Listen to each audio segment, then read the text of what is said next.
them know that we are the American indigenous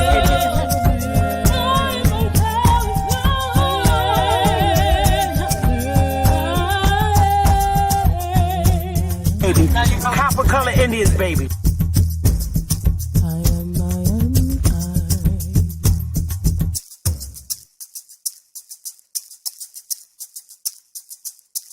A real Indian, American Indian is me, not from Africa. Remember that. White people are scared to death right now, particularly white males. They're scared to death that they are going to lose their power in the future. And they are. But if you want to get ready for the future, if you want to be treated well in the future, treat others well in the present. African Americans here, but they recently moved here from places like Kenya, Ethiopia, Zambia, Zimbabwe, and Zaire.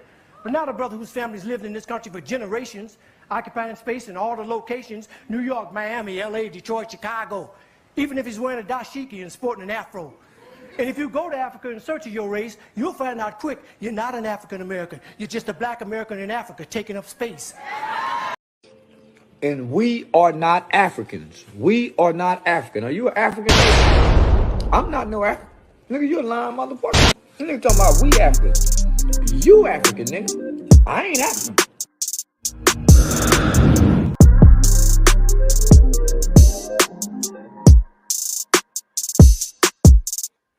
Time's been moving slowly, so we already in too deep. Can't get no sleep on each other, heavy teasing all day. And when the sun sets, you asking me to come through, kick it with you. Night turn to morning dew. Then you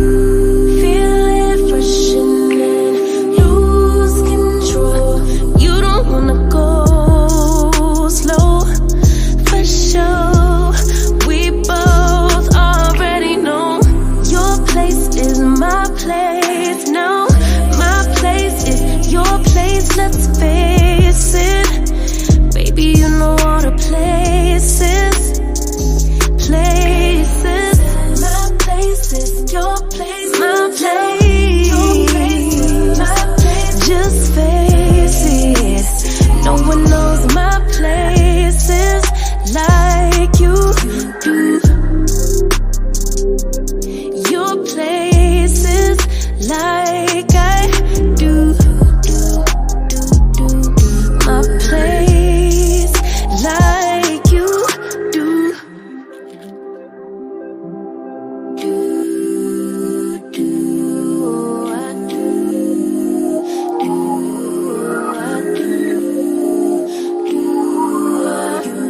Baby, don't stop.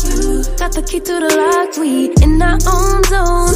Make yourself at home. Get to know mine on the inside. Can meet at yours next.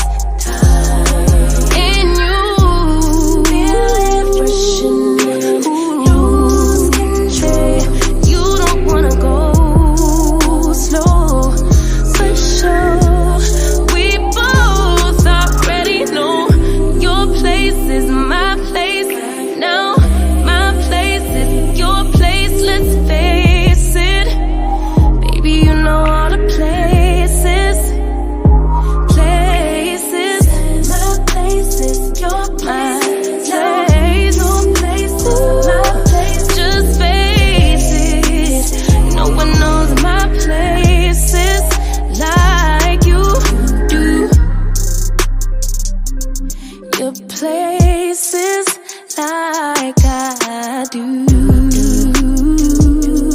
My place like you do.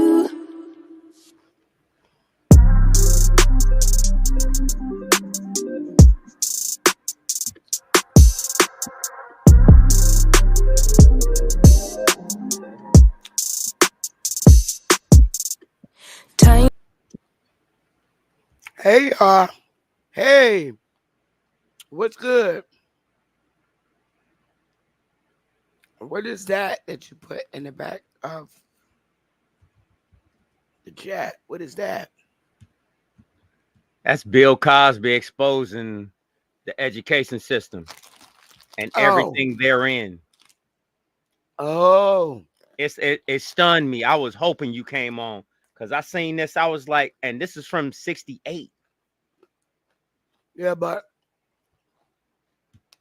the problem with that is the YouTube channel, and I can get a strike.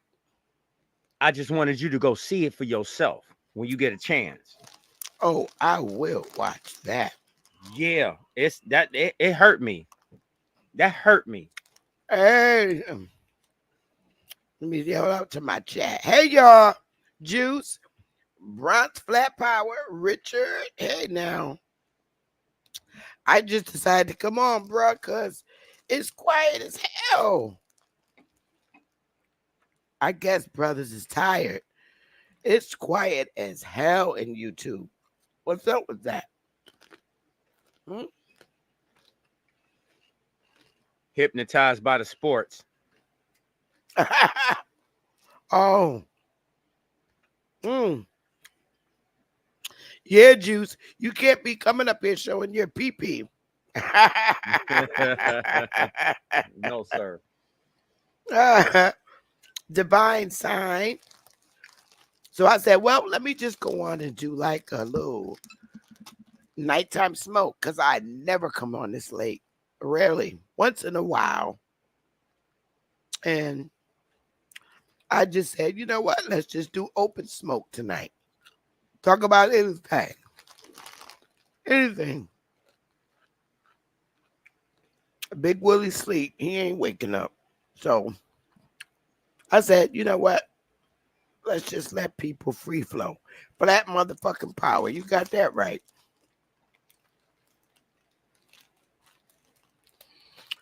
Oh, so I can't wait for you to see that, Sister Bethy. I sure can't wait for you to see that. yeah, I'll watch it tomorrow, not right now. Yeah, I got you. Hey, so what's on your minds? What's on your mind, Straight Smoke? I just got a full whiff of indoctrination and how it was set up. Did you know we had schools prior to teach kids before they went into the other cultures' education? Oh, yeah. Yep. Also, well, in the 1920s, they went to school on right there on the land to a school church school. So you talking before that? No, this is how they mastered it. Whose channel is that?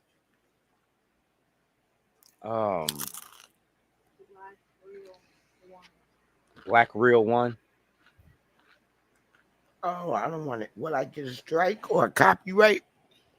The only way I will is if he monetizes. I don't know. I just seen the video and I was like, I just wanted to get that to you so you can see it yourself. Because that was something that just struck me. I mean, he broke down the film game. I mean, everything. How old is the video? The video is like 5 years old. 5 years old? Right. Let me see.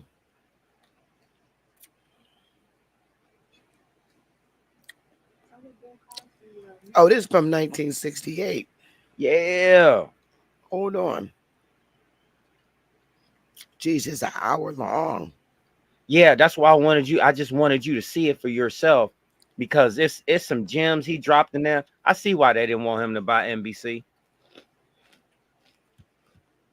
Oh, but he was putting out with something totally. Oh my God, I didn't know Bill Cosby talked like that in documentary form. I didn't know he talked like that.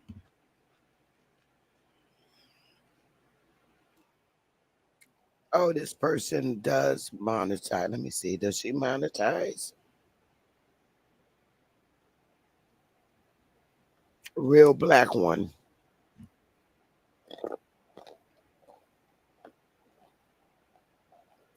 I'll do a share screen.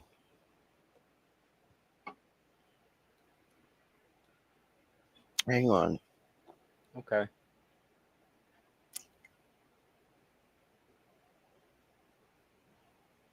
How does my mic sound? Does it sound muffled? No, sounds like you normally. It sounds like, I'm not gonna lie to you, sound like you're, a tad bit tired, like you're probably eating you some ice cream, laid back. No, Like, I'm eating corn chips, but you know what I mean? my microphone. How does my microphone sound? Your microphone sounds fine. Oh, okay, good. Okay, Yeah, you sound fine. okay. No different than any other time, other than when you are about to go on a serious rant, you know.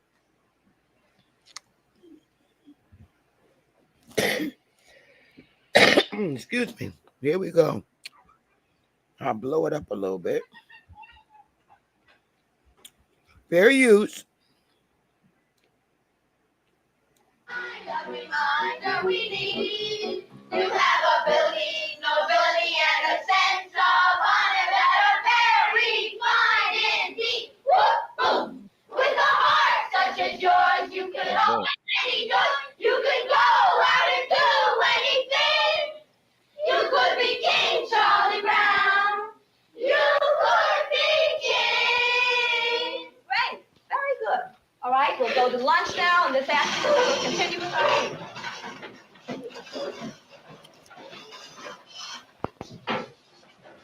Wow, I was 1 year old.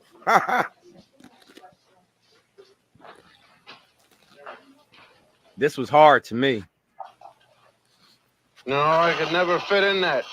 Never get in that at all. Fair use. This is more like it. Now, what's the whitest thing you know? Whiter than the driven snow, whiter than the whites of your eyes? Sugar. Non-integrated, non-black, sweet sugar. But you see, there is a black man in your sugar. His name is Norbert Rillier. Norbert Rillier in 1846 invented a vacuum pan that revolutionized the sugar refining industry. Now, you have to dig to find that fact. I mean, it's not much history, but it's still history. Now, what do you stand in? In your shoes. Now, there's just you and your shoes, isn't there? Nope. See, there's a black man standing in your Oxfords with you.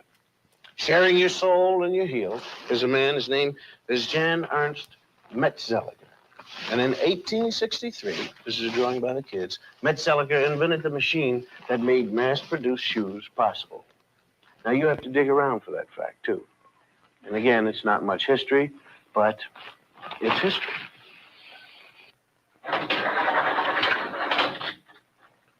Am I coming in clear to California? I mean, is this TV signal driving through a pass in the Sierra Nevada mountains and slipping into San Francisco? Okay, well, I want to thank you, Jim Beckworth. Jim Beckworth out of St. Louis, hunter, trapper, and honorary chief of the Crow tribe of Indians. We had trouble finding you, Jim. Though you helped open the West, you didn't make the books. Chicago, right here, where the Wrigley building is. Young fellow by the name of Jean-Baptiste de Save. Jean Baptiste, he founded you, Chicago, when he traded with the Indians. And of course, there it is right there at that particular time.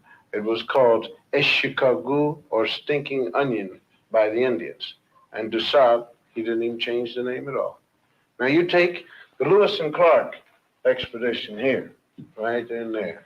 You'll find a black man named York helping to open the West.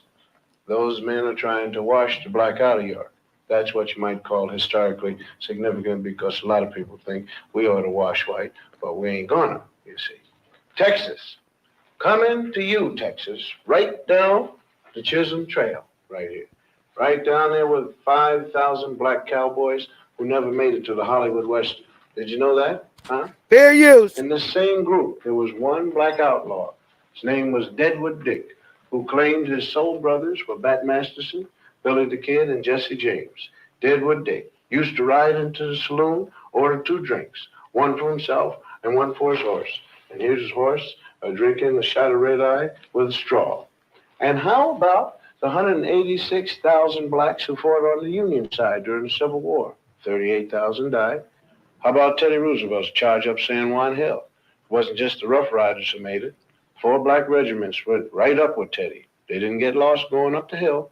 They got lost in the history books. How about the North Pole? Snow White? Well, the first man there was black, Matthew Henson. He spoke Eskimo. And he was Admiral Perry's navigator. And although he made it first to the pole, it never quite made it to the history books. And how about your heart? Can we get there? All right. Daniel Hale Williams first performed open heart surgery successfully. Now, this list could go on forever. Blacks who made it, blacks who made history, but who didn't get into the history text at all.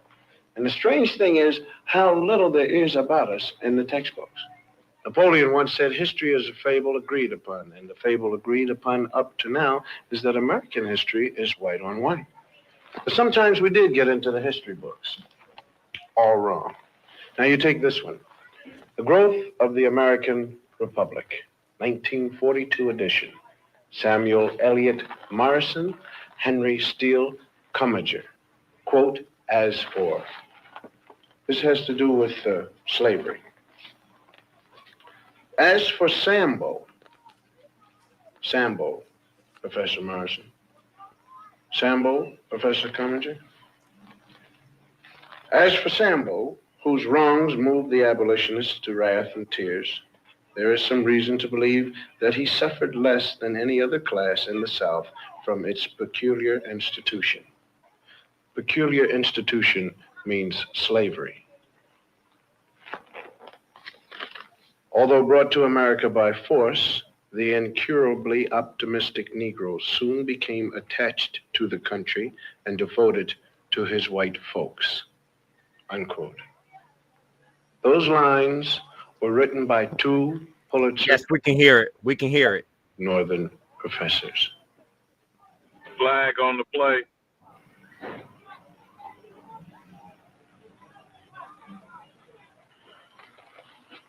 Slavery. That's the place everybody likes to start Negro history. You have ignorant black men being brought over from Africa in chains. Terrible thing, slavery.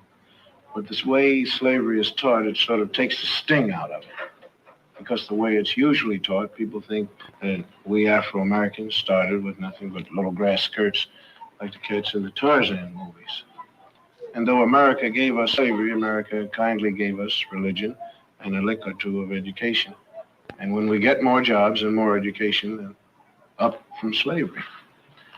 But, we had something before we left Africa, something more than rhythm. I mean, we had a high culture. Culture was so high that great artists in the world. Who the fuck left Africa? If that ain't agent talk, I don't know what the fuck that is. That's the indoctrination, Sister Bethy. I know, but I know that, and he's saying it. Wait a minute. Here's the funny part.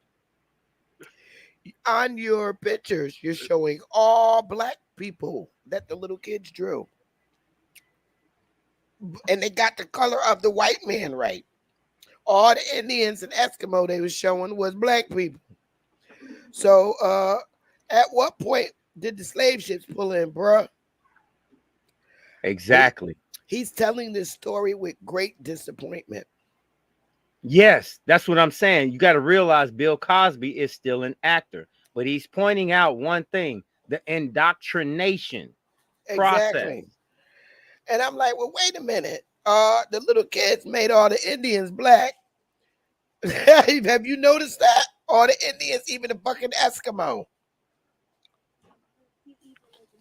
Wait, Mother, thank you for showing this, because I've had some comments with people in the past. They're still not even aware that this is a documentary done by America's Dad. He was officially pronounced America's Dad by In Times 68? and Newsweek magazine. In 68, I was 1 year old. Ali Bamu, No, you're saying that You're Bill talking about the Cosby, date hold of on, this you saying Bill No, hold on. Cosby You're was talking about named, the date of this documentary is what you're talking about. No, but no, it no, no, wouldn't no, be no. until the 80s with the Cosby Show. Okay, never mind. I'm not. I digress. I'm not. Okay. Say what, brother? This was done in '68. Yeah, the documentary. I'm saying with the Cosby Show, Time and Newsweek magazine would pronounce William H. Cosby Jr., ED, Dr. Cosby, America's dad. Okay, I'm not looking at the prolonged effects of anything. I'm saying this what he did right here is he's really solidifying home the indoctrination that happened. I don't care about the America's dad thing. This in this man's own words, he showed the indoctrination system, and that's why he got what he got for real. Oh yeah, well that's one of the nails in the coffin. You know, his son is dead for him having the gall to try to buy the National Broadcasting Corporation. But again, that was once he saved the network with the Cosby Show, going into a different world, and was called by white media and white America, America's dad. I got that point. I got that point, and I think that's why the trickle down effects of the shows that you seen him have was to actually, like shake some things up, But I'm looking at like if I know we can't go through this whole thing. I would love for Sister Bethy to scroll, along the way and pick and choose moments because I swear I see Muhammad Ali in this school. I am not scrolling through. I'm going to play it, and I'm not going to monetize my channel. I don't like doing that. I'm sorry. Now remember, in 1968 would be the assassination of MLK and RFK. All right, we had dialogue. Let's finish listening. All right. 2 things I don't like doing when I'm showing video is getting the audience upset because they want to see the shit and when they want people to be quiet so they can watch it. So let's watch this bullshit, y'all. The world is still borrowing from it. Now here's a sculpture by an unknown African artist. And here's what Paul Klee took from him. Now here's a work by an unknown black African, and Pablo Picasso liked what he saw. Another African design, and Modigliani swiped it, or he was influenced by it, or whatever polite word you want to use. Unknown fucking Africans, just like our fucking ancestors are unknown. How about the Indians did this shit? Okay, but you know what? I'm just gonna keep going. Unknown Africans. Another black African artist, and Picasso didn't change it very much. I mean, when you look at this copying, you got to give us a little more than rhythm. You got to give us style. Now, if you tell the history of slavery right, you got a big problem on your hands. The slave trader didn't take some savage out of Africa. He took a human being, sold him like an animal, and separated him from his family. America invented the cruelest slavery in the history of the world. It broke up black families. After slavery was over, America kept breaking up the black man's family. And that's some awful history to teach. Now, if you want to look history right straight in the eye, you're going to get a black eye. Because it isn't important whether a few black heroes got lost or stolen or strayed in America's history textbooks. What's important is why they got left out. Now, this country has got a psychological history. There was a master race, there was a slave race. And though there isn't any political slavery anymore, those same old attitudes have hung around. I mean, the burning part of Burn, Baby Burn is right here in this classroom. We want to thank Mrs. Lovely Billups and the whole gang here at fourth grade for the brilliant and intelligent artwork that they've done here to make this whole broadcast sing. I want you guys to keep pretending that I'm not here. You're doing a great job, and just keep on drawing and reading and writing, doing what you have to do, because I'm going to talk about some other kids. Not you, Mary, John, and Bob. These are kids from other schools. Did you know in some states it used to be against the law to teach blacks to read or write? Nowadays, we're getting these integrated schoolrooms, and most people think that if we get enough teaching and enough jobs, everything is going to take care of itself. But there is a scar of history running right through kids as young as these. It tears you up if you know how to look at drawings kids make, because kids shouldn't know much about history and anything about discrimination. I mean, nobody hates little black kids, but why do some of them cause so much trouble? And if you ask black and white children to draw themselves, or trees, or houses, some strange things happen. We asked some ordinary white kids from ordinary families to make some drawings for us. Like, well, let's call him John. John's white, and we asked him to draw himself. This is John. This is his house, and this is his tree. Then we asked a black kid, let's call him Ralph, to do the same thing. This is Ralph's drawing of himself. This is his tree.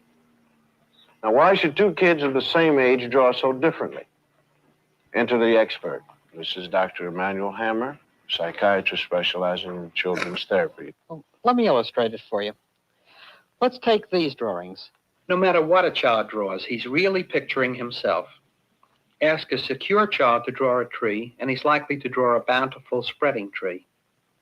A black child drew this tree, cut off in its growth, stark, bare, ungratified. It works the same way with drawings of people. Normal children, average drawings.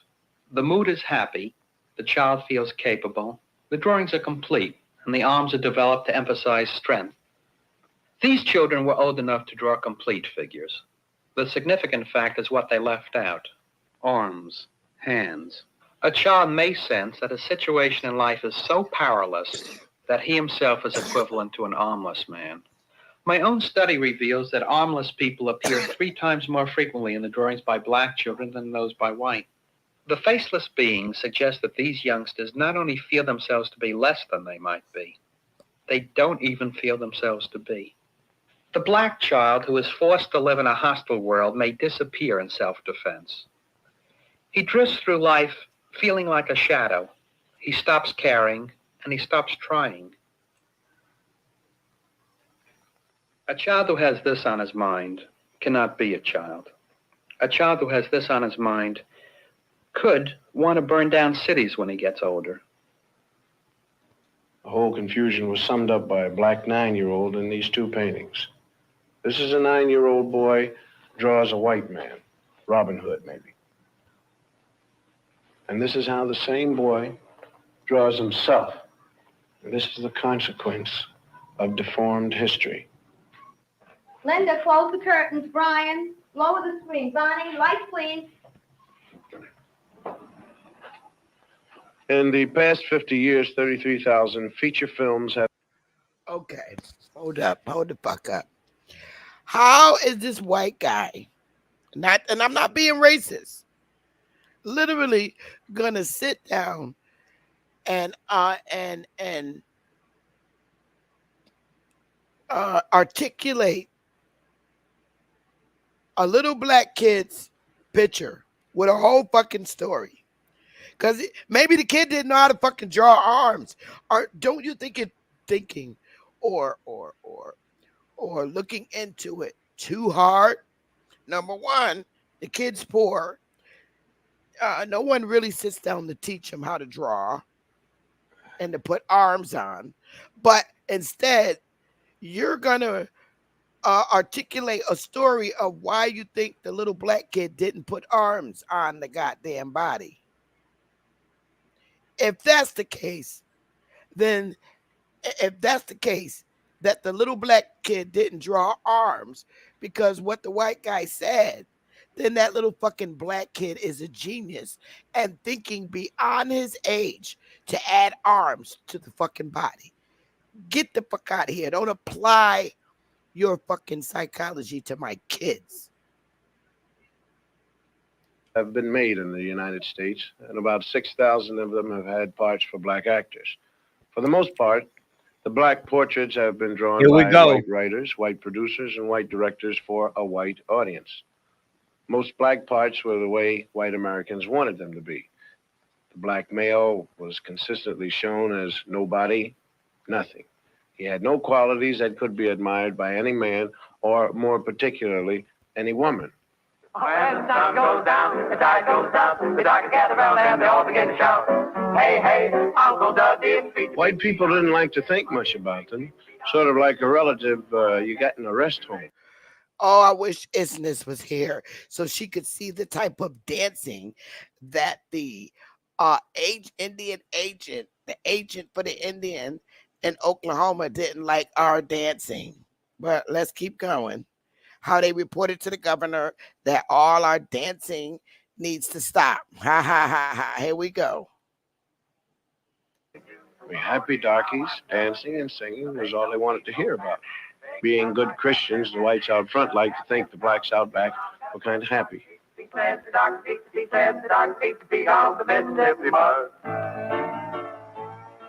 Uncle Tom's Cabin was one of the first movies made that tried to say anything about black people.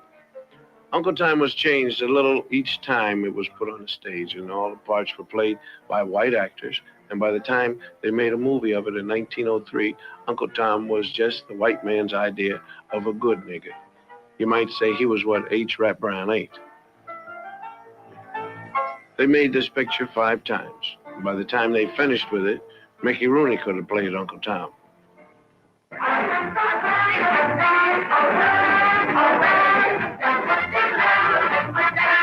Minstrel shows started as the black man's entertainment for himself and the plantation owners. When they were filmed, though, they were done by a white cast. You figure that out. They were done as sort of a joke, and the black entertainer couldn't even get a job making fun of himself. The first really vicious anti-Negro film was called The Birth of a Nation, and it was a honey. And the second worst thing about it was that technically in 1918 it was the best movie that had ever been made. A cat named D.W. Griffith produced it, and he knew how. See? Birth of a Nation pretended to tell the story of the Civil War and what happened afterwards when the slaves were freed. White woman couldn't walk her own sidewalk, if you believe the picture.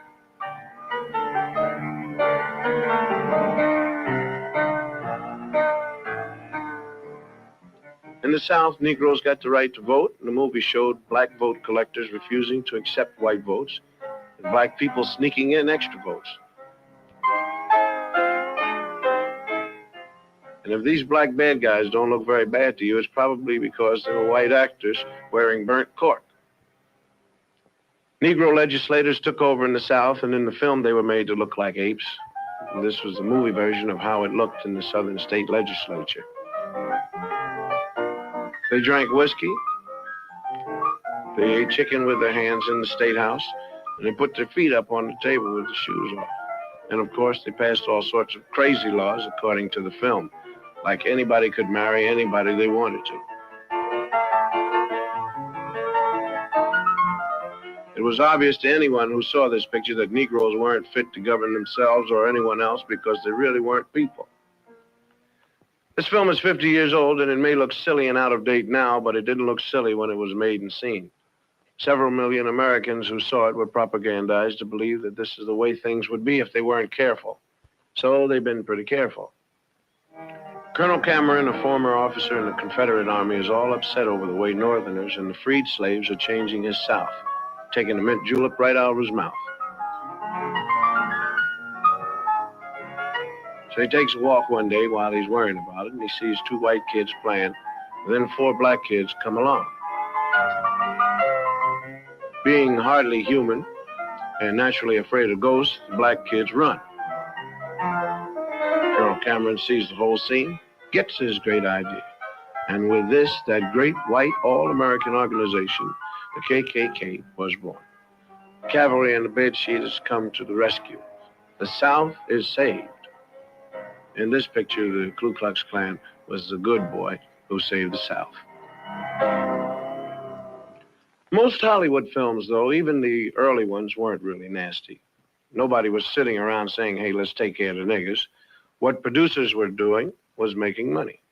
And to make money, they made pictures that white ticket buyers would enjoy.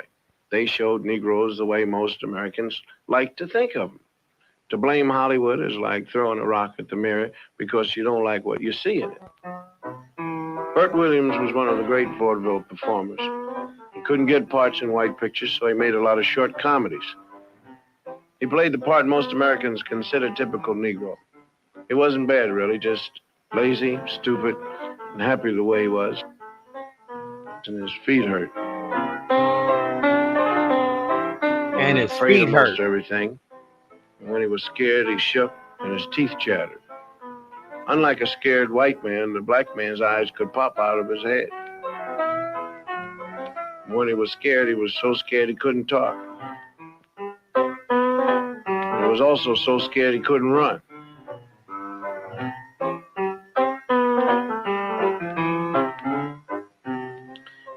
Black women, on the other hand, were steady and imperturbable.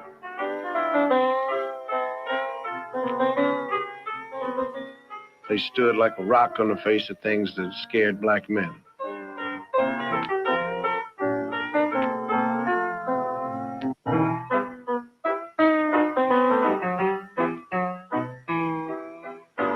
Another strange physical characteristic was when they were really very scared, the guys turned white. When you look back on these old films, the patterns come jumping out at you. The most consistent thing about them was the attack on the black man. He was never even given the privilege of being a man. He was a boy, as in, you know, here, boy. They had a lot of other great qualities besides being cowardly. For instance, they stole chickens. Who's in there? Who's in there? Ain't nobody in here but us chickens.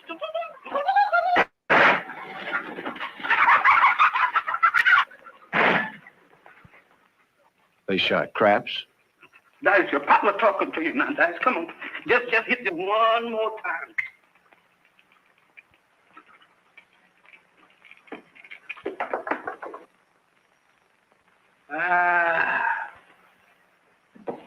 And lions weren't the only thing they were afraid of either. They were afraid of gorillas.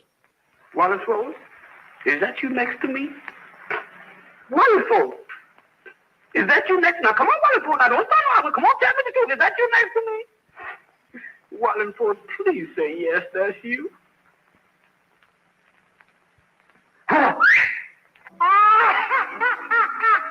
They were also afraid of ghosts and skeletons. Yeah? Is that you scratching my head? Yeah? Yeah! Now, come on, now, what are you looking at?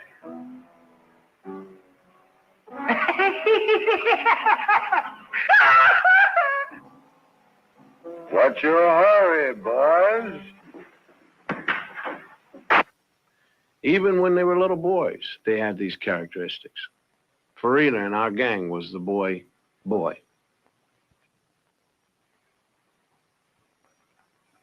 The tradition of the lazy, stupid, crap-shooting, chicken-stealing idiot was popularized by an actor named Lincoln Theodore Monroe Andrew Perry.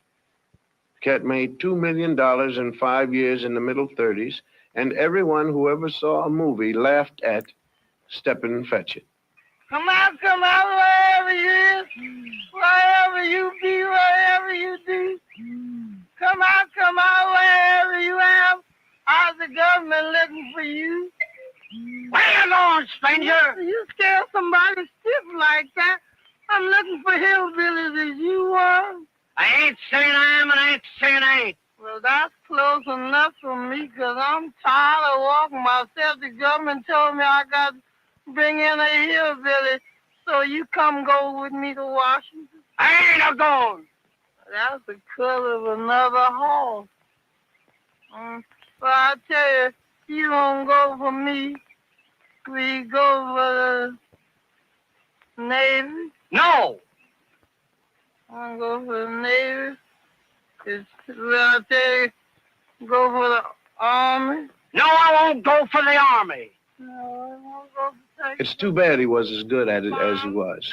The character he played was planted in a lot of people's head, and they remember it the rest of their lives as clear as an auto accident. What's that? Are you an Indian? Yes, man, you don't know. I got Army and then I got one for the Cherokee. There it is. There it is. There it is, baby. There it is. There it is. Throw up the motherfucking fire. There it is. Why would they even put that in the movie? Because you know why. You know why. They can't hide it for long. Oh, I know why. I know why. And it's funny he didn't say African American. He said Afro.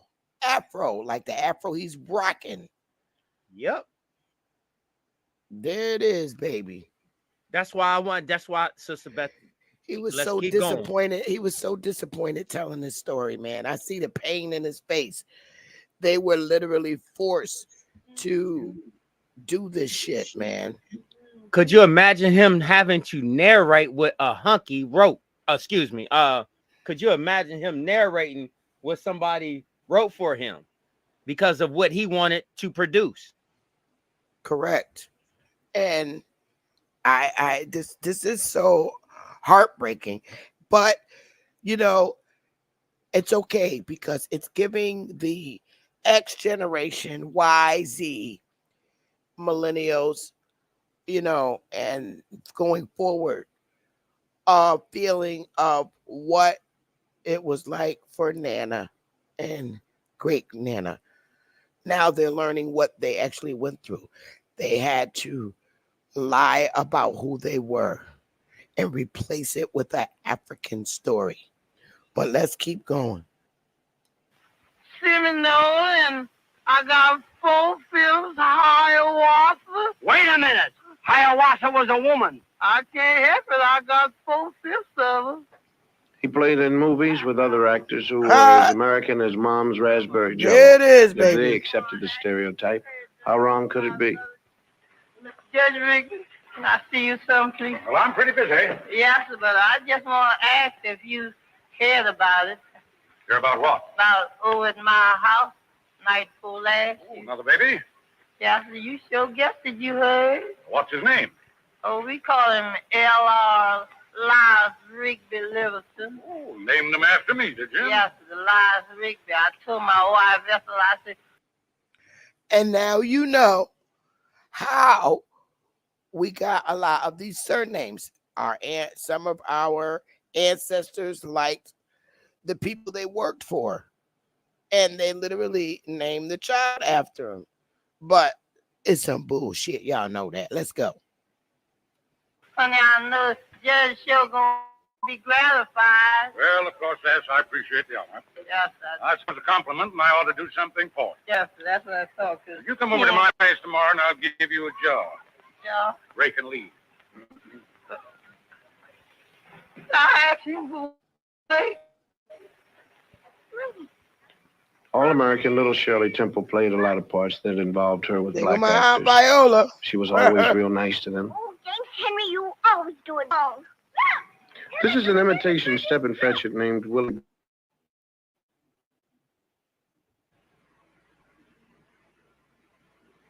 With Shirley. I just Pause it, Sister The Becky. cute little white girl was brave and strong in the face of danger. What's up?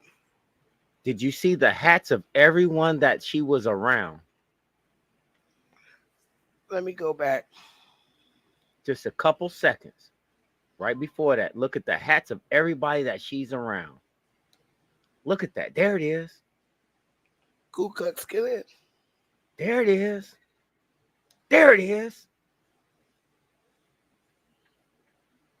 There it is. Ku Klux Klan hats. There it is. Indoctrination. There it is. Just peep the gems that he's showing. Well, I asked him for wait.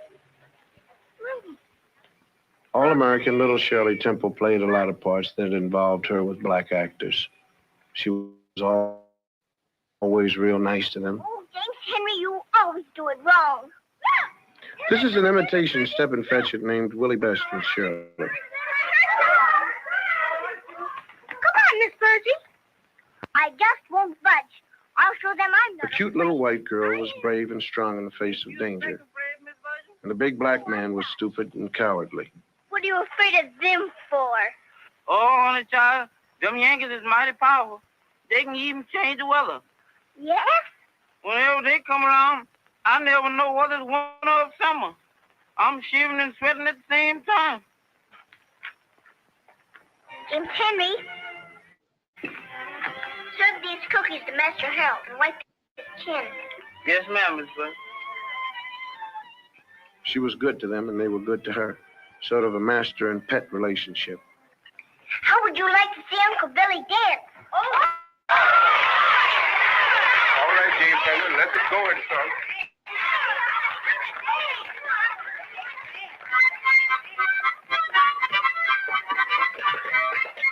This is Bill Bojangles Robinson, one of the great ones.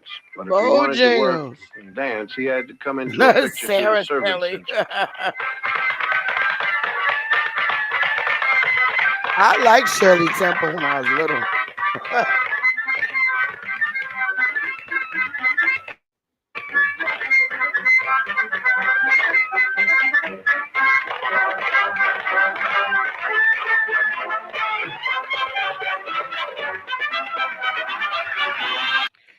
And that's not African dancing. Just so you know, that is not African dancing. Shirley was good to children, too. They loved their little mistress, and she treated them real good, Hello, Sally Ann. just like they were equals. Go on now, Sally Ann. Miss Virgie, please, ma'am. We all done come here to wish him many happy returns. That's it, many happy returns of the day. And we all done made you $1. Here it is. Miss Virgie, there was more I had to say, but Emmy, I forgot it. Don't you worry. This is the very nicest present I got. Thank you ever so much. Yes, indeed, children. It was very thoughtful and sweet. Come now, dear. I'll see you later. See me. We'll be waiting. I suppose it might have surprised a lot of Hollywood producers to know a scene like that could actually make a lot of people, mostly black, sick to their stomach. This is a lot of fun, isn't it? The newsreels that were shown along with feature films knew a good thing when they saw one. They helped keep all the black cats in their place. Nobody black ever did anything very newsy in a newsreel.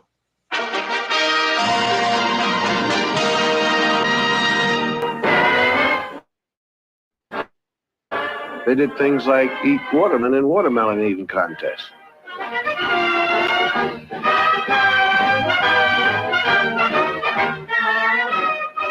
Then another favorite for the newsreel cameraman was to film people throwing things at them. Good sport. Some college football publicity man decided this was a good idea. And they were a lot of very funny golf pictures. If you weren't black, they were funny, I guess. Lie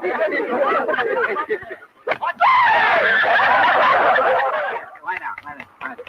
Just bite out of your mouth. Don't miss, boss, don't miss. Well, you keep still, see? Otherwise, you'll have flour in your room and you won't smell them. Oh, boy. Oh, wait, hey. Everything suggested the black man was nothing.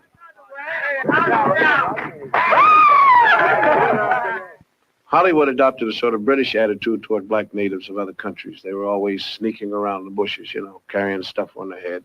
White men weren't supposed to get caught sweating. I've seen a picture called Prestige, and it stated the colonial attitude. Don't let it break. Fair use. Take to him your race for a wedding gift. The prestige of the white man. That means everything you stand for. And it is the only weapon you two will have. Prestige. That it is enough to preserve you. Yes, sir. And I'll try to remember it. if you'll kiss me.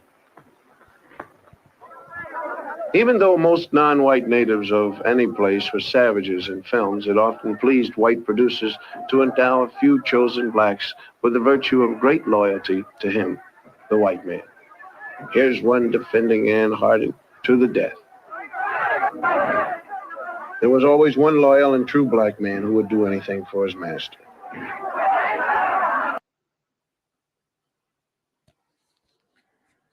What are the rags tied around their heads, yo?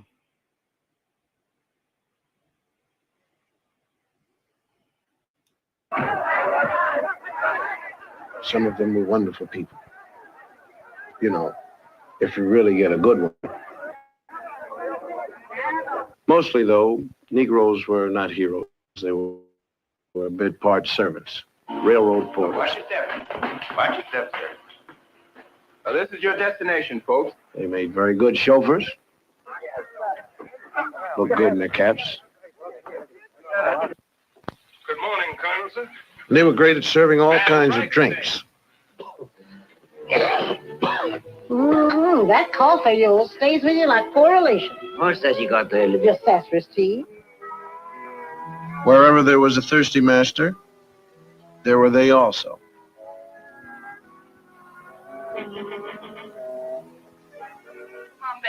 They played Aunt Jemima. Will you have enough?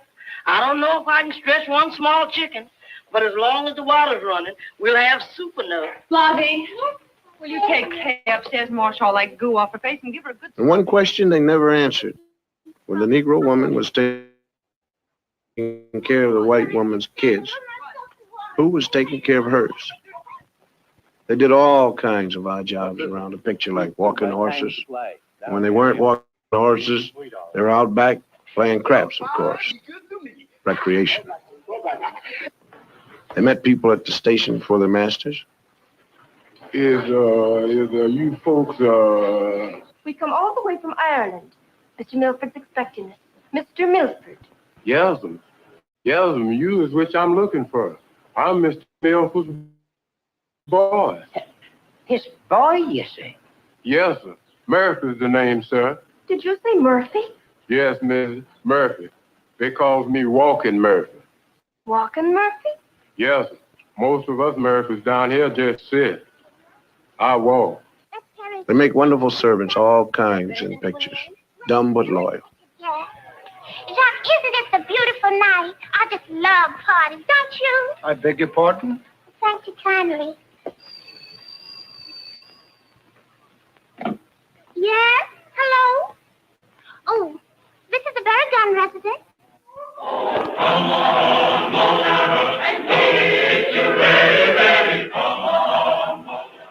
And things were getting pretty tough during the 30s.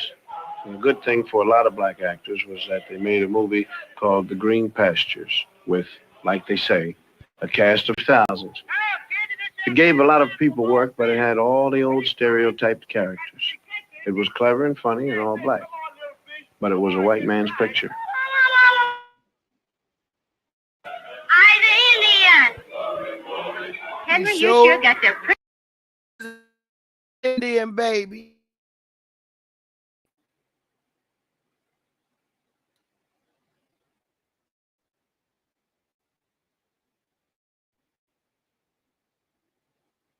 Oh, Lord, the smokehouse is empty. Oh, Lord, he gives them groceries.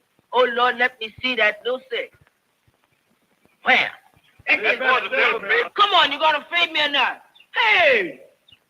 Why, you just a little boy, gambling and sinning and chewing tobacco like you was your own pappy.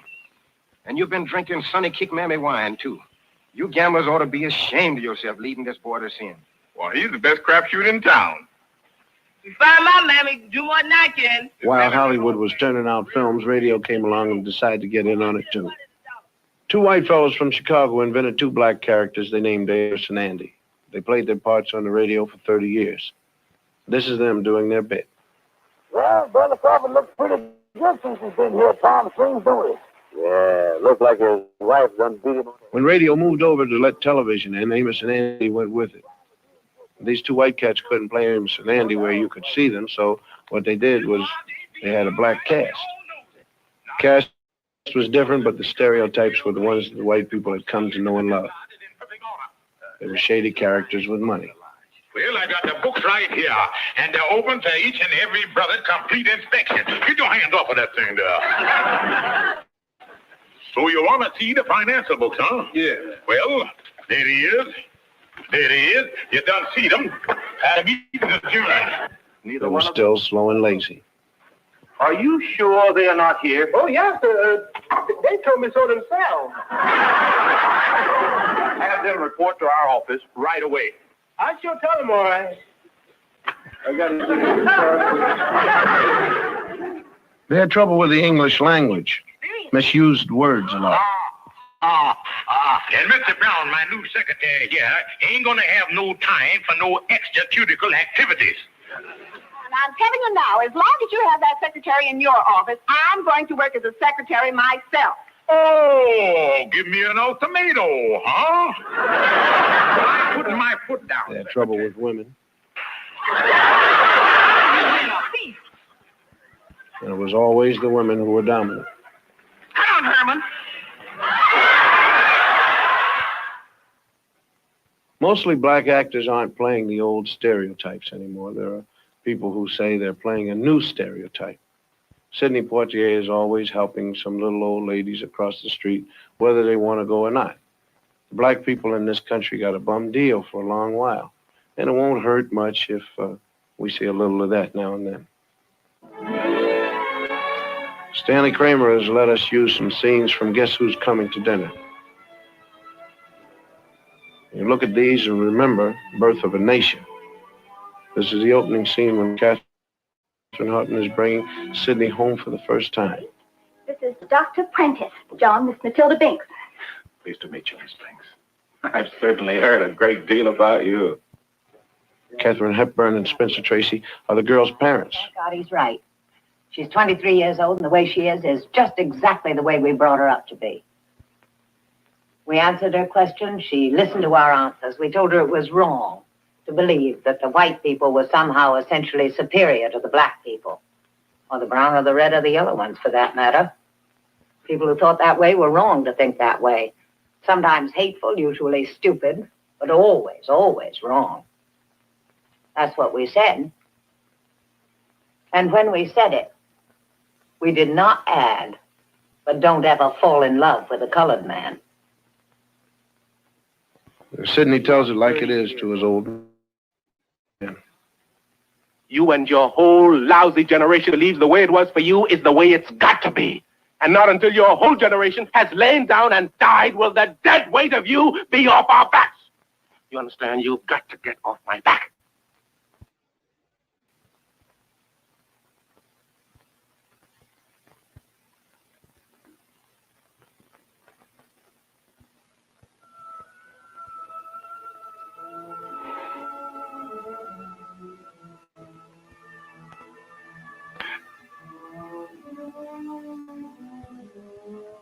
Dad, you're my father. I'm your son. I love you. I always have, and I always will. But you think of yourself as a colored man. I think of myself as a man.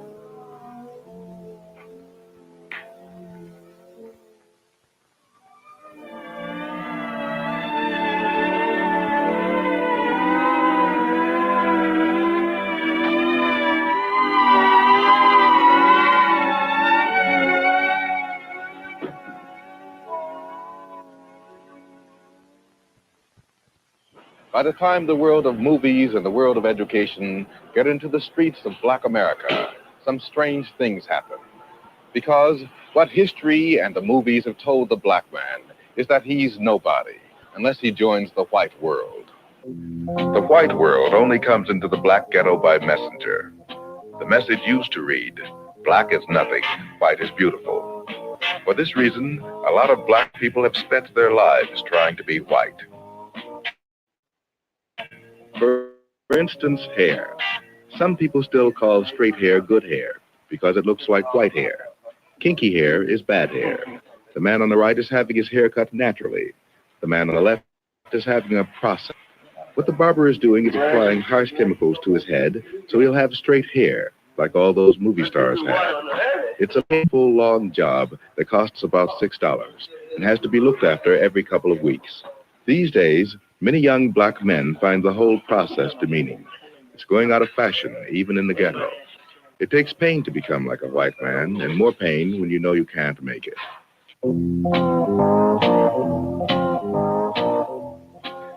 For a while, it seemed to the black community that the way to escape was to get as rich as possible and look as white as possible.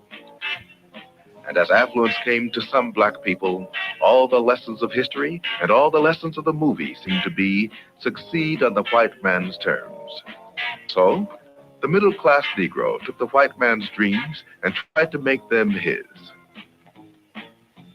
Today, many middle-class Negroes have the education and the money to provide themselves with all the white man's dreams but one: universal social acceptability. He has not yet been able to join in any normal or casual way the white man's affluent society. So he has his own. The white man's attitudes still exclude the black man and the black woman.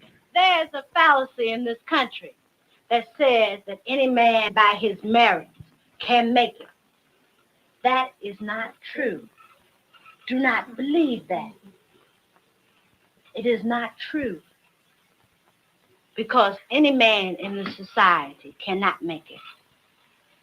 That's where the whole fallacy is. The white man keeps saying to you, if you just stop being black, if you just stop shooting your people on Saturday night, if you just stop talking Negro dialect, if you clean yourself up, get yourself a job, you're going to make it in the society. It's not true. I know for myself, I have a master's degree in social work, and I know that people won't accept me. And I was an honor student, and I know I can make it. They won't accept me. They don't discriminate against me because I'm a Christian.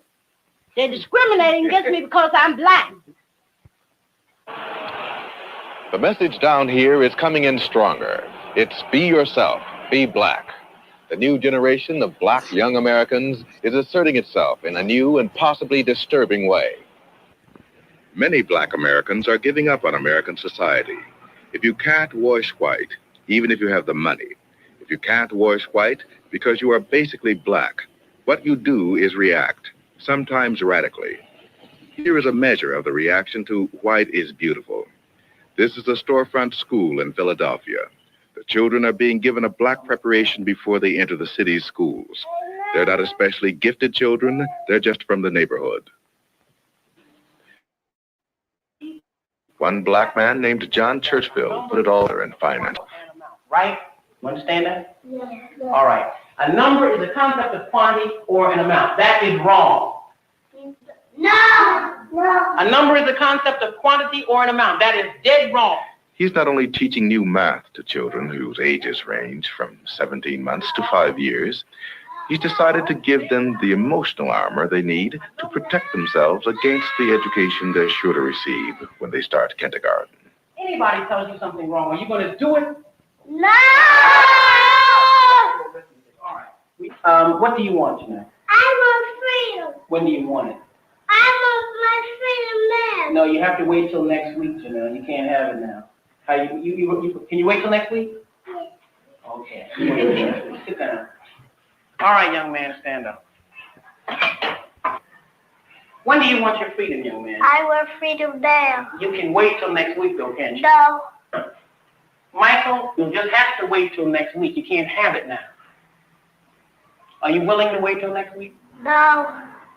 Suppose I said that you have to wait till next week. Now, you're going to wait till next week, aren't you? No. How are you going to get your freedom? I will use any means necessary to get my freedom. Any means necessary to get my freedom. Yes. That's a shame. We had to teach our kids this. It's so sad. Young man, what is your name? My name is Eric Houston. Levante. Oh man. That's this boy. It's gonna be a boy that looks just like. It's gonna be a boy that looks just like Muhammad Ali. What is freedom? Freedom is black power. What is black power? Black power is. Do you know what black power is? No. Well, then you should never should never make any statements if you don't know what they mean. I'm sorry, I don't know. All right. Oh, baby. How old are you, young man? I am 4 years old. Oh. You're not 4, Eric. Now you tell me your right age. How old are you? How old are you? I am 4 years old. Are you sure you're 4? Yes. You're going to let me turn you around and tell you you're some other age? You're 6 years old, Eric. No. I can't hear you, Eric. No. Are you being frightened by me? No. Look at his face. I'm a teacher. I said you're 6. Don't that look like a kid you know? No. All right, then. You Boxing stand up champ. for it, then. You shouldn't be weak. You stand up and say it. You ought to scream it in my face if I try to tell you different, right? Yes. Have a seat. Stand up, young man. Are you a Negro, Travis? No. Are you a flunky, Travis? No. What are you? I am black and beautiful. And what else are you? Are you a boy? No. What are you? I'm a man. What kind of man?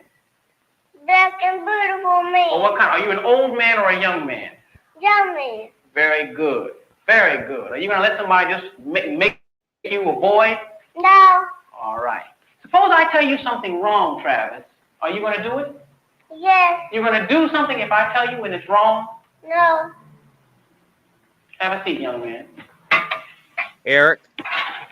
Eric, you're going to be reasonable, aren't you? No. Come here.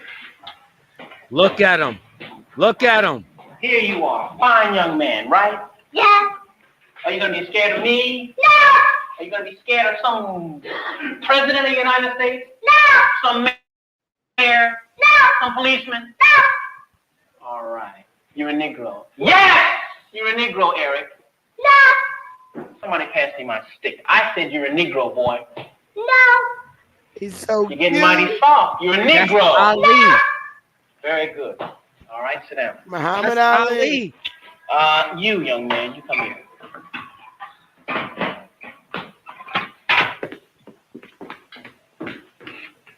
Your nationality is American Negro. Yes. No. Why he ain't say Your African? nationality. Now look, don't play with me. You're a Negro. No. I am. No. Suppose I threatened to beat you. What would you say? Aren't you a Negro now? No. What are you? I'm black and beautiful. What is your nationality? My nationality is Afro-American. Suppose I had some money in my pocket. Suppose I gave you $1 to say that you're an American Negro. This is money now. Money talks. Money talks. This $1. And if you don't say it, you don't get it. You're an American Negro, aren't you? No. You won't have any money. You know you need money, don't you? Yeah. You need money to live, don't you? Yeah. All right. All you have to say, Leon, is that you're an American Negro. Aren't you an American Negro? Are you an American Negro? No. What are you? I'm black and beautiful. What's your nationality? My nationality is Afro-American. Very good, man. And keep it up. Go sit down. You had to think about that a minute, didn't you? Yeah. All right. All right, everybody. What is your nationality? My nationality is Afro-American. All right. What they do to you in different ways when you get out of the school? They're not going to come right up to you and give you $1 or say, if you say that you're an Afro-American, if you say you're an American Negro, I'll give you $1. But get you not to love black people. They're going to try to get you to, be something other than you are. They're going to try to make it seem as though you're different from the masses of black people. And they want you to go away. Now, I'll tell you, I'll give you special things if you just come on with me and do what I say. But you must reject that. Now, you know what that means? That means you're not going to have the money you'd like to have. And money is not important. We need money. We have to buy things with it. But money is not the thing that we're living for. The only thing that makes a person worth living is being a man and being a woman, being strong in character, being straight, telling the truth, and living in the truth and doing the right thing. You understand that? So no matter what happens, I want you all to always tell the what? You may not get the marks you're supposed to get in school. You may be doing the work, but because the teacher doesn't like your attitude, and she'll always tell you, I don't like your attitude. Because you're independent, but you're not going to school for grades. Yeah. All right, and what kind of people is everybody in this room going to be? Tell me the kind of people you're going to be. Black and blue. What else? You're already that. What are you going to be? You're going to be stupid? No. What kind of people are you going to be? Excellent. You're going to be excellent, and what else? Yes, ma'am. Strong. And strong, and what else? And good. And good, and what else? And genius. And a genius, and what else? I'm looking for another word. All of you are geniuses right now, and you'll be better than that. What else? I'm looking for a word that begins with a B. Brilliant. Brilliant. And brilliant really means to shine. And all of you will shine. All right. How does everybody feel now? You ready to get ready for lunch? Yeah! Who's hungry? That's kind of like brainwashing. Or is That it? is brainwashing. I mean, can you blame us for overcompensating? I mean, when you take the way black history got lost, stolen, or strayed, when you think about the kids drawing themselves without faces, and when you remember the fine actors who had to play baboons to make a buck, I guess you got to give us a sin of pride. Pride. Hubris in the original Greek. There's 300 years we've been in this American melting pot, and we haven't been able to melt in yet. And that's a long wait. Listen, we've been trying all kinds of parts to make the American scene. We've been trying to play it straight and white, but it's been just bit parts. Now, from now on, we're going to play it black and American. Hubris. I'm Bill Cosby.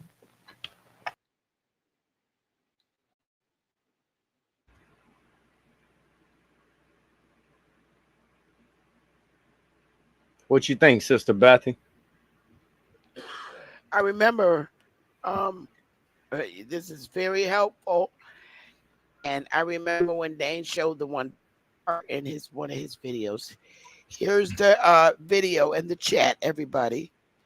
I remember when Dane showed the little boy when he tried to convince him to see if he was going to admit to being a Negro. And so, and this is great food so that, excuse me, so that people in our community, can actually understand how our race identities were changed to hide who we truly were as a people. Right there is our prime examples. And they had to figure out a way that they could do it. And they knew that at home it wasn't going to be so great to teach children that they were these people. So they brought it to the educational system. I mean, why is the teacher teaching them who they are? That makes sense. And why even bother to have Indians in it if it wasn't truly for who you are? You know what I mean? So this is a great example. Yeah. This is a great example where you can rest assured that this was the process of changing who and hiding who we truly are. And it's also good to know that these were jobs, right? When they were talking to the white man and stuff, they were jobs. Remember, the white man said, come to my house tomorrow and I got a job for you. I knew you had a baby. So right. You can't listen to these Pan-Africans. They have no history. And you know, it was no slave talk, but I did note the pain in Bill Cosby's face having to narrate the story against Yeah. his wishes. You I you saw seen that. that in his face, right? And see, Yeah. that was what I was really driving on, because I know he knew the facts. He brought the facts and wanted them people to write it for him. You understand what I mean when I say that? And Right. he showed it, like you really did this for me. And you know what? I'm gonna do just what I said I was gonna do. I'm gonna present the facts. Yeah, and the scene with the guy with the many hats, like you're not gonna be accepted. It doesn't matter if you served in the army, the navy, Or the air, Navy, yeah, it don't make a difference. any positions in the militia. And when you throw your Indian Mhm. hat on, hold up, wait. And he spelt it out. I'm Cherokee. He told who he was. You see what I'm saying? But did So you catch the it's end just, of it? What he said? I'm sorry. Did you catch the end of what Bill Cosby said at the very end? He I said cut black. it off. He said black American. He didn't say Afro Right. American. He didn't say African Right. American. He said black American. Correct. Correct. But that's That's not what needs to even be the told right identity. there. The man knew Right. that. He knew it. Right. Correct. Facts. He it's sad. It shows you what our men went through and women, what you had to literally do to fit in mainstream white society. And even when you did all those things, you still were not accepted up to, including this date. This date. And Yeah, you still have to my thing is, go ahead. they wanted to fit in this country. Now, when I say country, I mean the United States, because United States is a country, but America is the soil. And those people that were on those farms dancing our country and stuff, the way they don't like the way we act, they were on their lands. But They that's were okay. indoctrinized. Remember that lady Correct. said that she was not hated because she was Christian. She was Right. hated because she was black.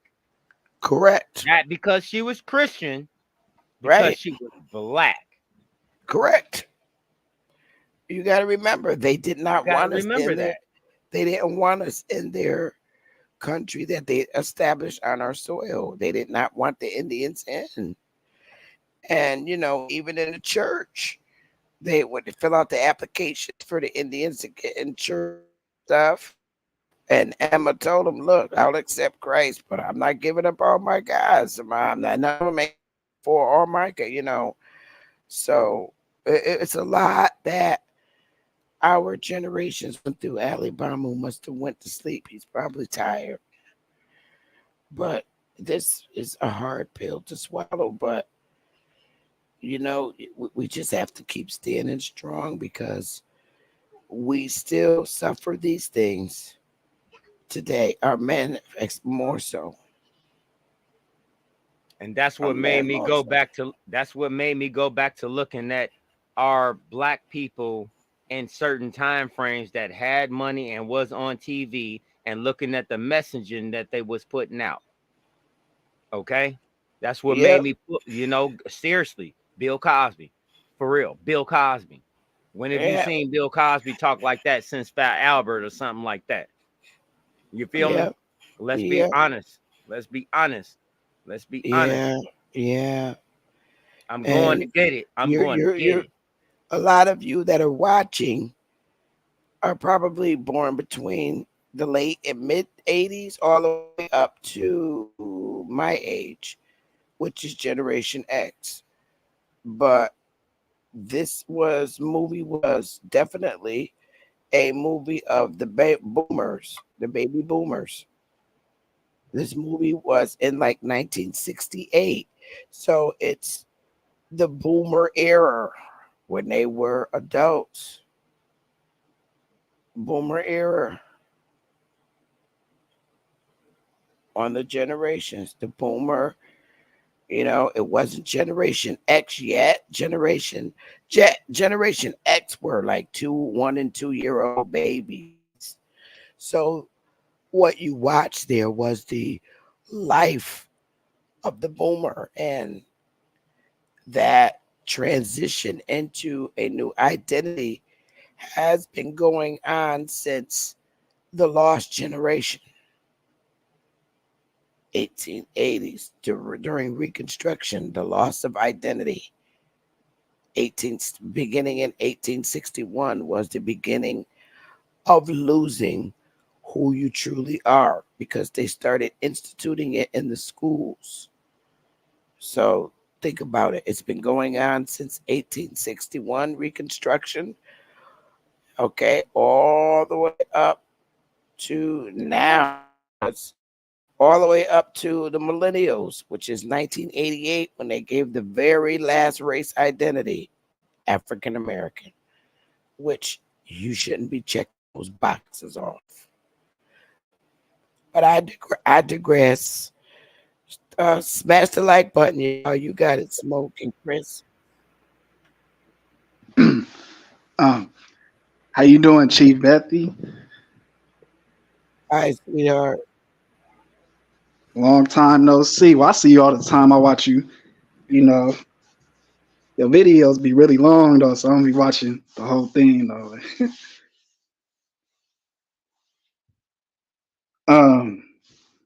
Yeah, that's crazy. So I think like we definitely should stop, using the word black. A lot of people still do that.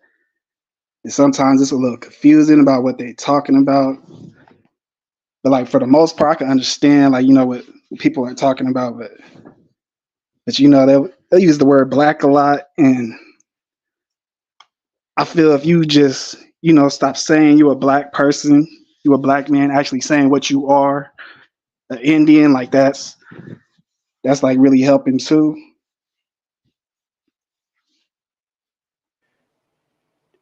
And another thing I like to point out, and you're right, you're right, Brother Jacobs. You are absolutely right. And here's the one factual thing that you will know is that not one of them were in that fucking movie or in those classrooms. Not one of them. Yeah. Not one of them. What you did see was this. That's what you saw, baby. You better believe it. Yeah, those some nice pictures. Where you be getting those pictures from? Those timely shots. That's who we are, y'all. And this is what they did to us when we did try. Every time. We are held, our lands are held by the militia, and they wiped it away so you wouldn't understand that your land nothing you is do being grows. taken over. Correct. Right.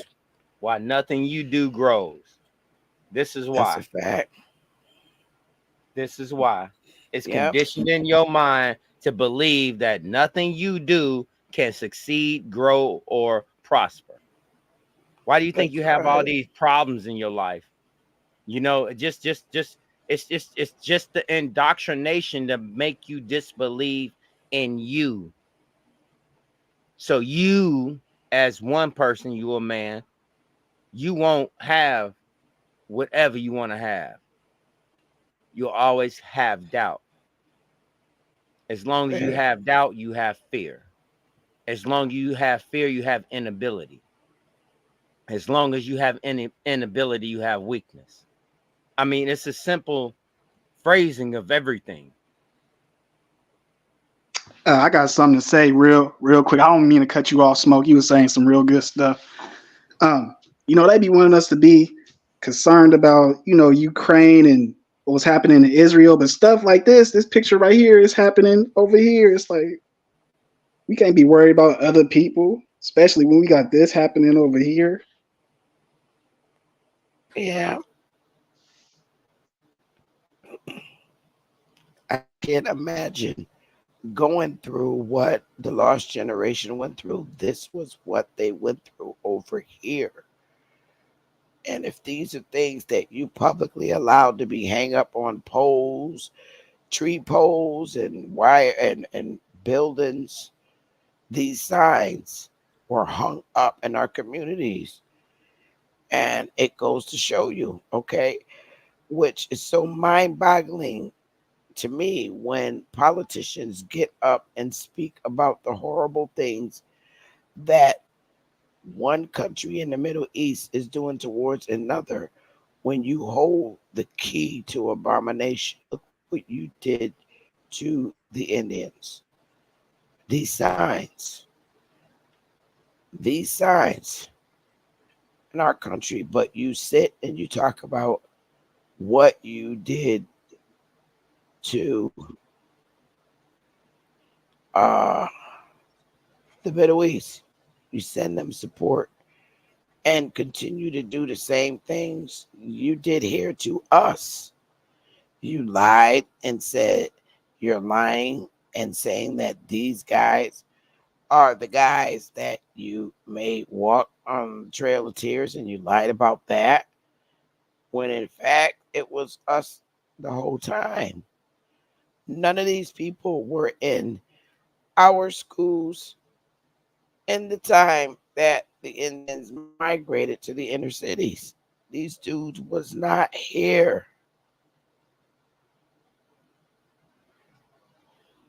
So there is no fight with Pan-Africans. There's no fight. They lost on all four corners. Absolutely. Jabari tells his story. Well, you got to remember where his lineage goes when he was taken from here to Barbados. So he's going to always jingle an African story. You're not even mainland, dude.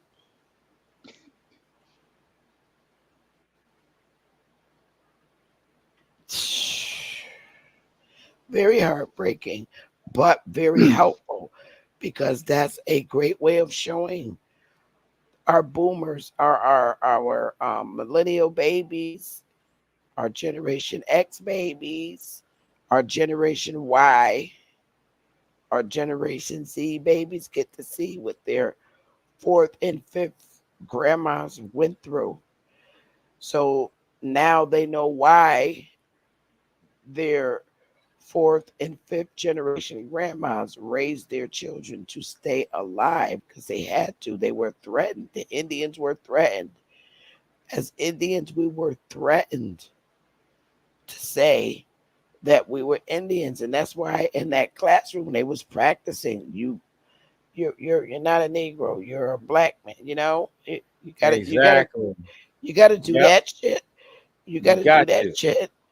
You gotta do that shit in the little But see, brown that's school. Sister Bethy. That's the installment at home. Yeah. That's the family. That's keeping the family straight. You seen all them beautiful black sons? Yes, and That's it's what just I'm so saying. That's where sad. it started with our sons. It's That's so all it so is. If we don't well. have our men together and our women, I'm just not gonna single out sons, but I hear what I hear and I understand what I understand. To Right. create that happy family, you have to instill in sons to become fathers. If you do not Correct. know how to teach a boy to become a man, what kind of father are you for having that boy? That's how I see it.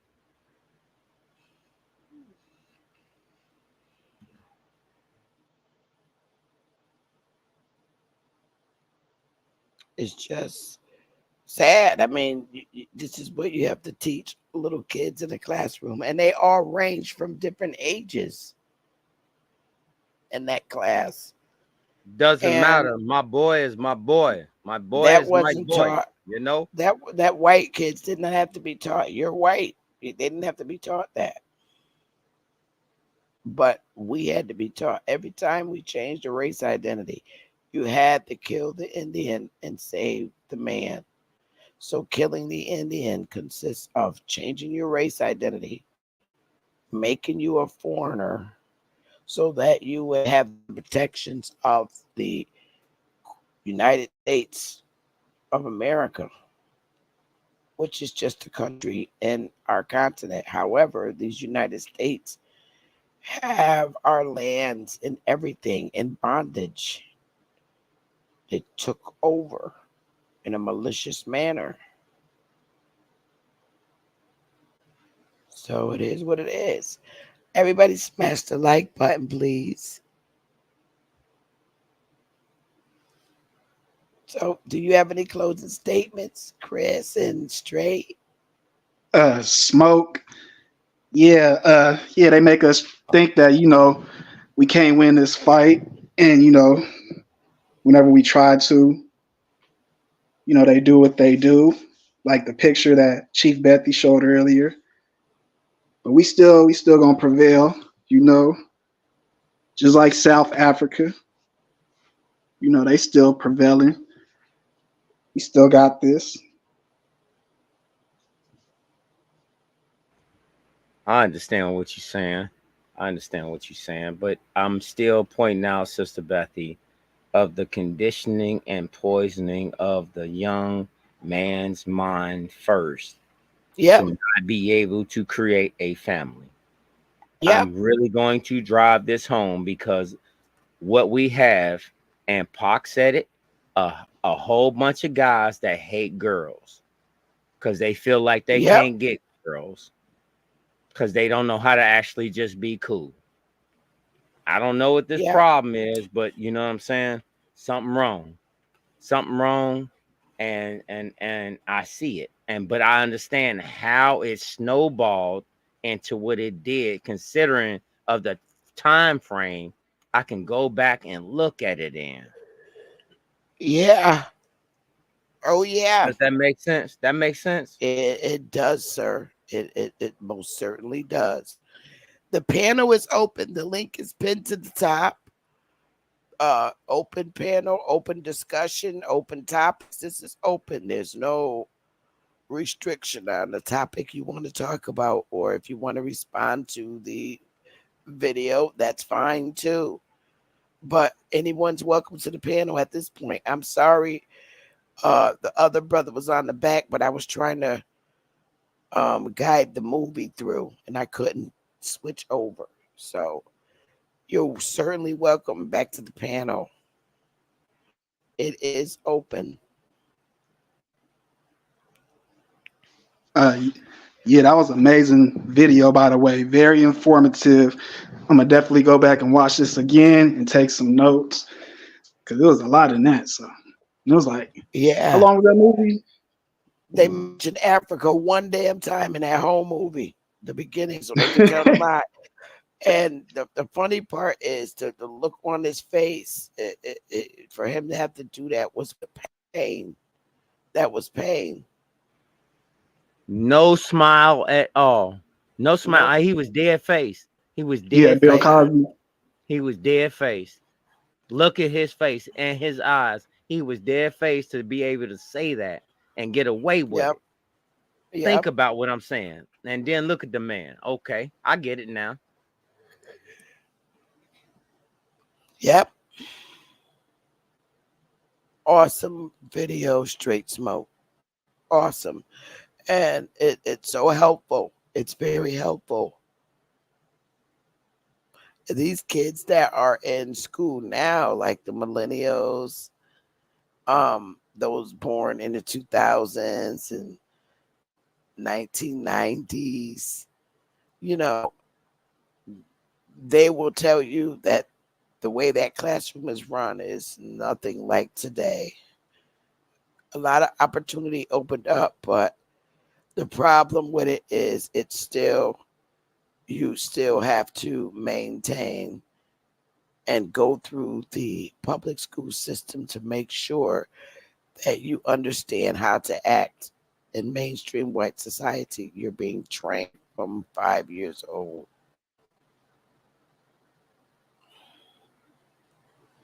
Yeah, that's crazy. None of this Why? is praise. None Why of are this you is having? praise. In Right? Why are you actuality, what it even? is it's us preconditioning ours to deal. And that's the problem. It's the All right. preconditioning of ours to deal. Yeah. That's still in the Why? same form, Why? Sister Why are Becky. you even? Why are you Conform even? or die. Why It's are still you the same even? thing. Listen. Jeez. All Listen. right, I get it. Why Fuck. are you even? Why are you even having a class on teaching you your race identity? Doesn't every child know who they are at home? Do they Why? parents? Huh? Why did you? Why do you have to have a classroom with little brown kids saying you're not a Negro no more? You're black. You're Afro American. Why are you having that class at school? That's something that's taken care of at home. But a lot of our families was not trying to tell this school, look, I'm not this, I'm not that. You know, it's something else. I've never seen a class room where you had to play a game to see if I could bribe you or tempt you to say, it trick you into saying that you're a Negro instead of, wow, it's sad. And that's what Because I always Oh, that meant, kind of. because because it has even in that time, to be shown. It right, has and to we're be, talking, the right, indoctrination has to be shown. It right, has and that's the part that has to be shown. correct. And in 1968, okay, teaching you Yes, ma'am. this in the classroom, Yes, ma'am. and it is tribal law and custom according to the 5 civilized tribes. It is tribal law and custom that the Negro is Indian. Okay, but wait a minute. Let's go there since we're there. Let's just go there. Hang on. Let's go there. How about that? Let's go back. That's why these notes are very, very important. Where are you? Where are you? Yeah, you be having some bomb shows. You be having some real good. Well, Straight Smoke that video in, and Dane played the little clip out of his video, if you remember. Yeah, I remember the Afro American. Yeah, with the little boy. He said, "What if I give Yeah, you $1?" Yeah, bribing them and stuff. yeah. Oh man, come on, this thing is acting real stupid today. But yeah, you showing a lot of good. I already know you about to pull up something real good. You was pulling up all kinds of stuff, like when stuff started, when certain religions started. Look, what is This this? is like one to take them out from being the Negro, because you're coming out of an old government and it's cleared and defined in the government, and it's defined in the government. Key Norfolk, turn your camera on for one quick second. I want to make sure that's you, brother. We're in Key, turn your camera on real quick. Ali Bamu, that better be you. I can't see y'all because this is around the time that, okay, you can turn it off, Key. You can turn it off. You up. Ali Bamu, turn your camera on real quick, hon. All right, you can turn it off, turn it off, turn it off, turn it off. I ain't gonna put you up till you turn it off. I just got to make sure this is around the time they like to porn bomb you when you're dropping bombs. So, 1968, right? They have to, the little kids are in a classroom. So now they got to get the Indian to you. They got to kill the Indian because it's already cleared and it's law that the Negroes are the Indian. Okay?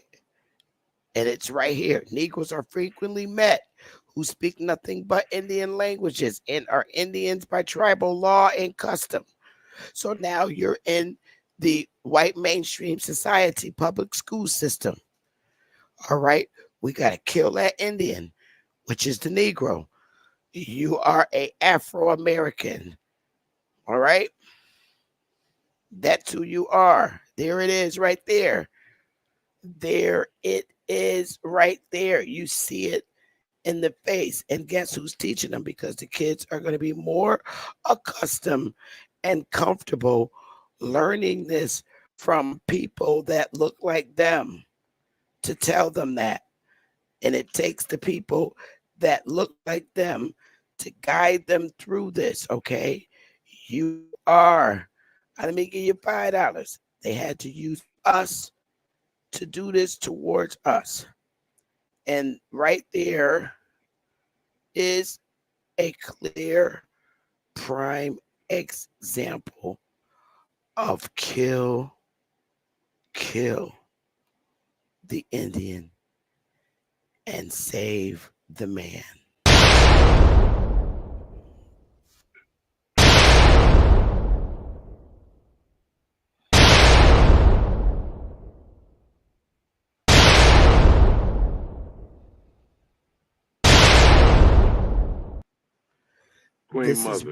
This is what our boomers had to teach their children. That was it. All right, let's go. Y'all got it.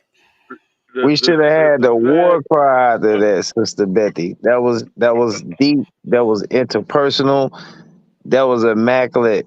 You know what I mean? We was brought from our homesteads and from our intermediate learning, as far as learning how to take care of our homesteads, learning our position within our families, whether it was security or whether it was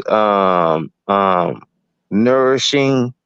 You know, we had young women for that. Other people had other trades, and we were integrated into this system of things that's going on. I salute you with everything that you're doing, Sister Betty.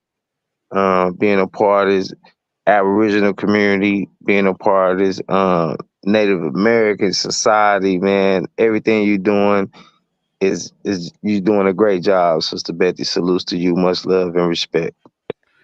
Thank you and honor, and thank you so much, brother. And I also want to thank Straight Smoke for going to get the original video so we could see the whole thing of the video that Dane edited in his lecture. So I want to just thank you so much because you brought in the full document where we can clearly see kill the Indian, save the man. I'm just doing my part, Sister Bethy, and I'm obligated, and I feel privileged to even be around you and understand the learning. I thank you so much. Thank you, double. Hey, Ali Bamu, go ahead, my dear. This is a sad state of affairs. I don't know what you could hear when I was put in the honky hole by StreamYard. The thing of the matter is 1968 is a seminal year that we have too much conflicting events. First of all, it's already understood this is after the assassination of the beloved John Fitzgerald Kennedy, the unworthy execution of Malcolm X, to be known as El Hajj Malik El Shabazz, and the year itself in 68.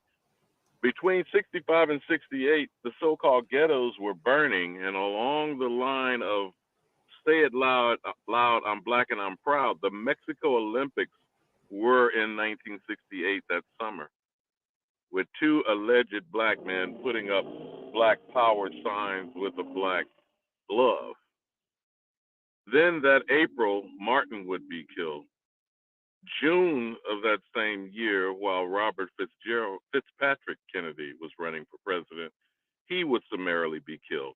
And this was the height of the Vietnam War driving Lyndon Baines Johnson out of office. This is a very seminal year that just that 1 year alone could be used, I would imagine, for doctoral thesis studies. If you know what I'm saying, Queen Mother. This is a seminal Yes, sir. year of a fulcrum, a turning point, literally, of America's supposed social experiment. Because even in 2023, they are still suggesting that America is an experiment. What does that mean?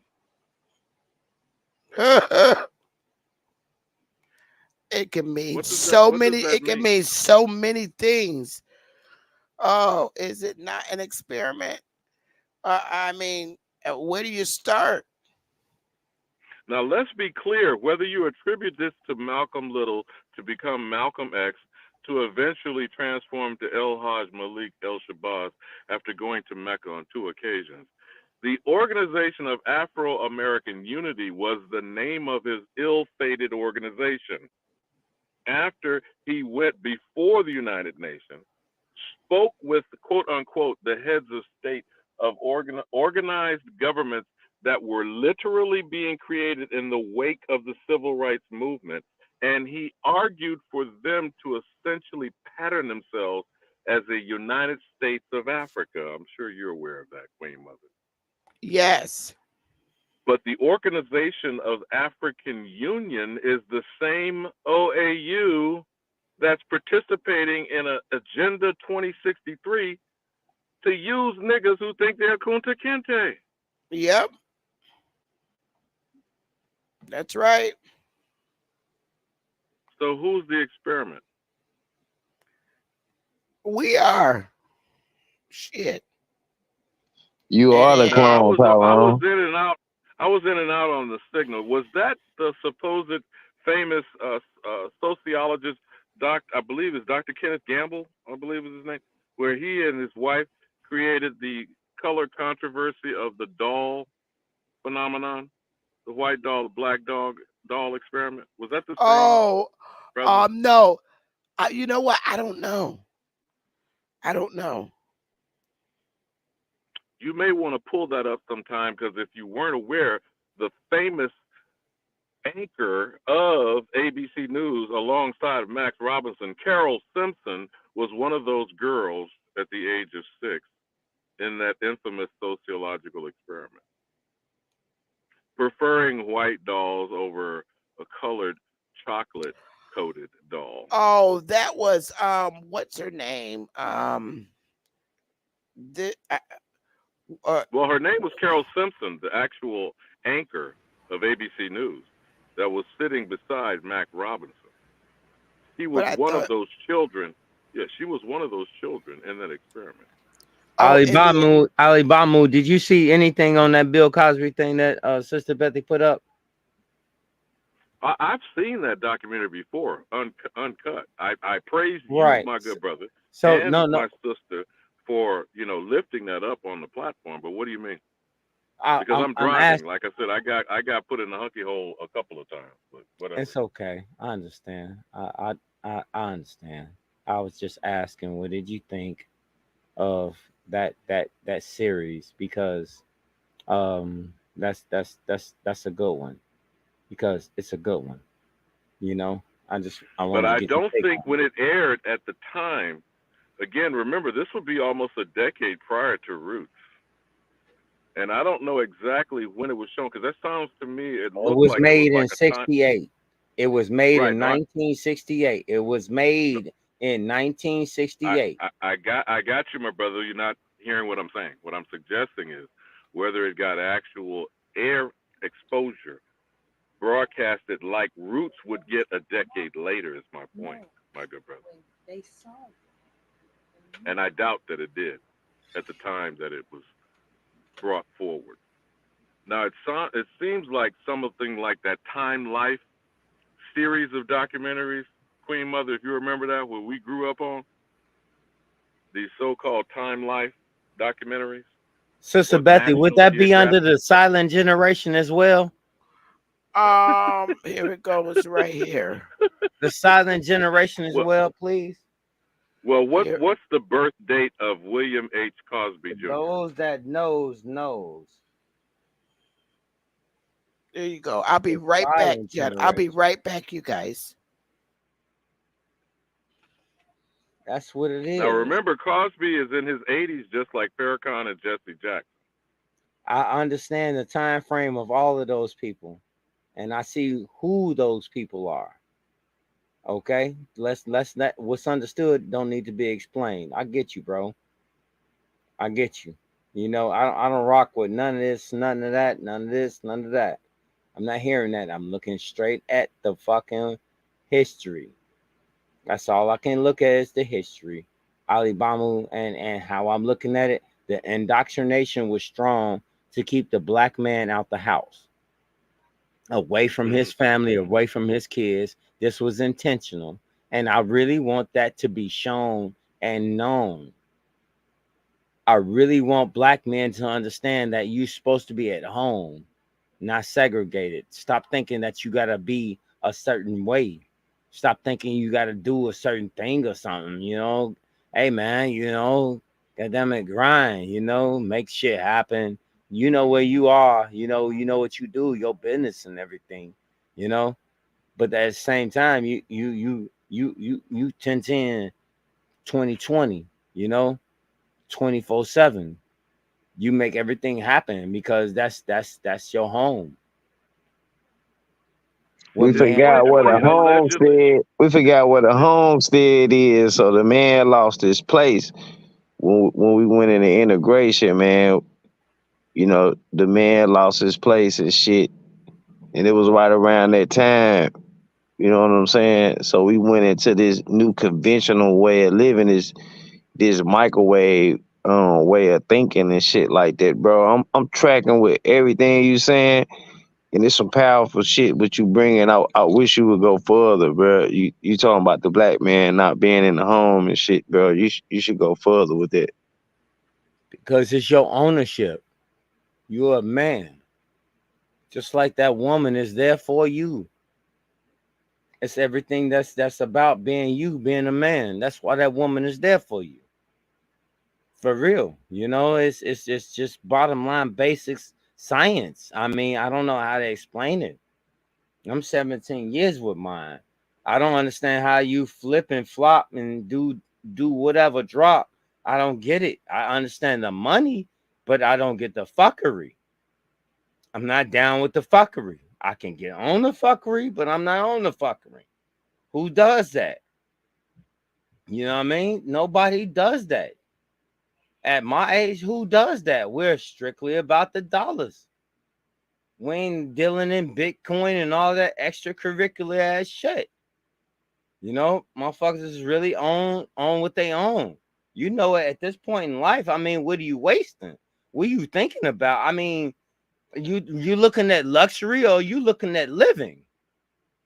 I don't get that scale because I'm going with living, not luxury. That makes sense. I digress. Provided for the next chapter.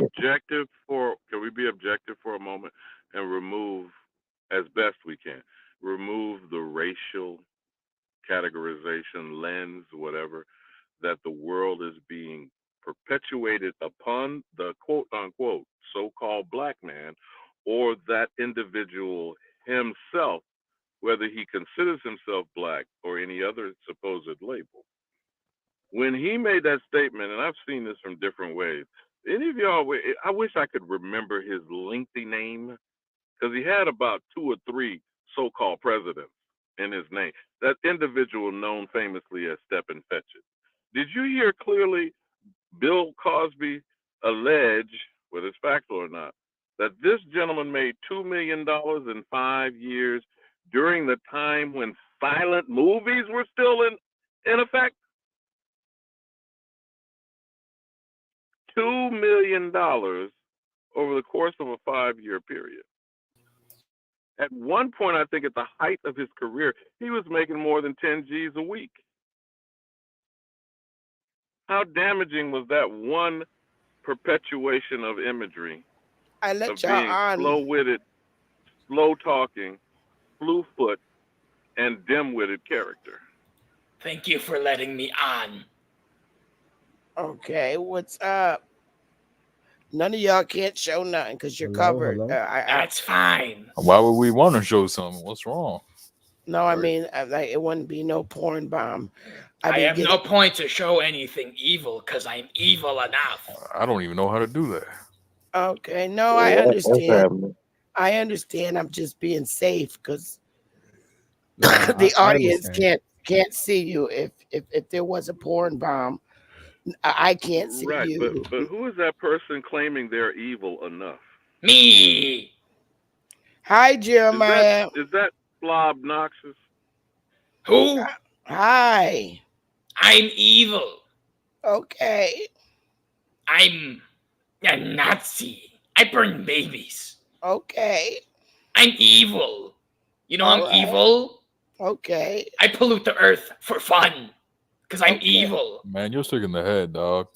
Okay. See you later. All right. So we got that person out. Next, Bye-bye, Darnell. Yo, what's going on, my brothers and sisters? Now we can finally talk about some real Black history.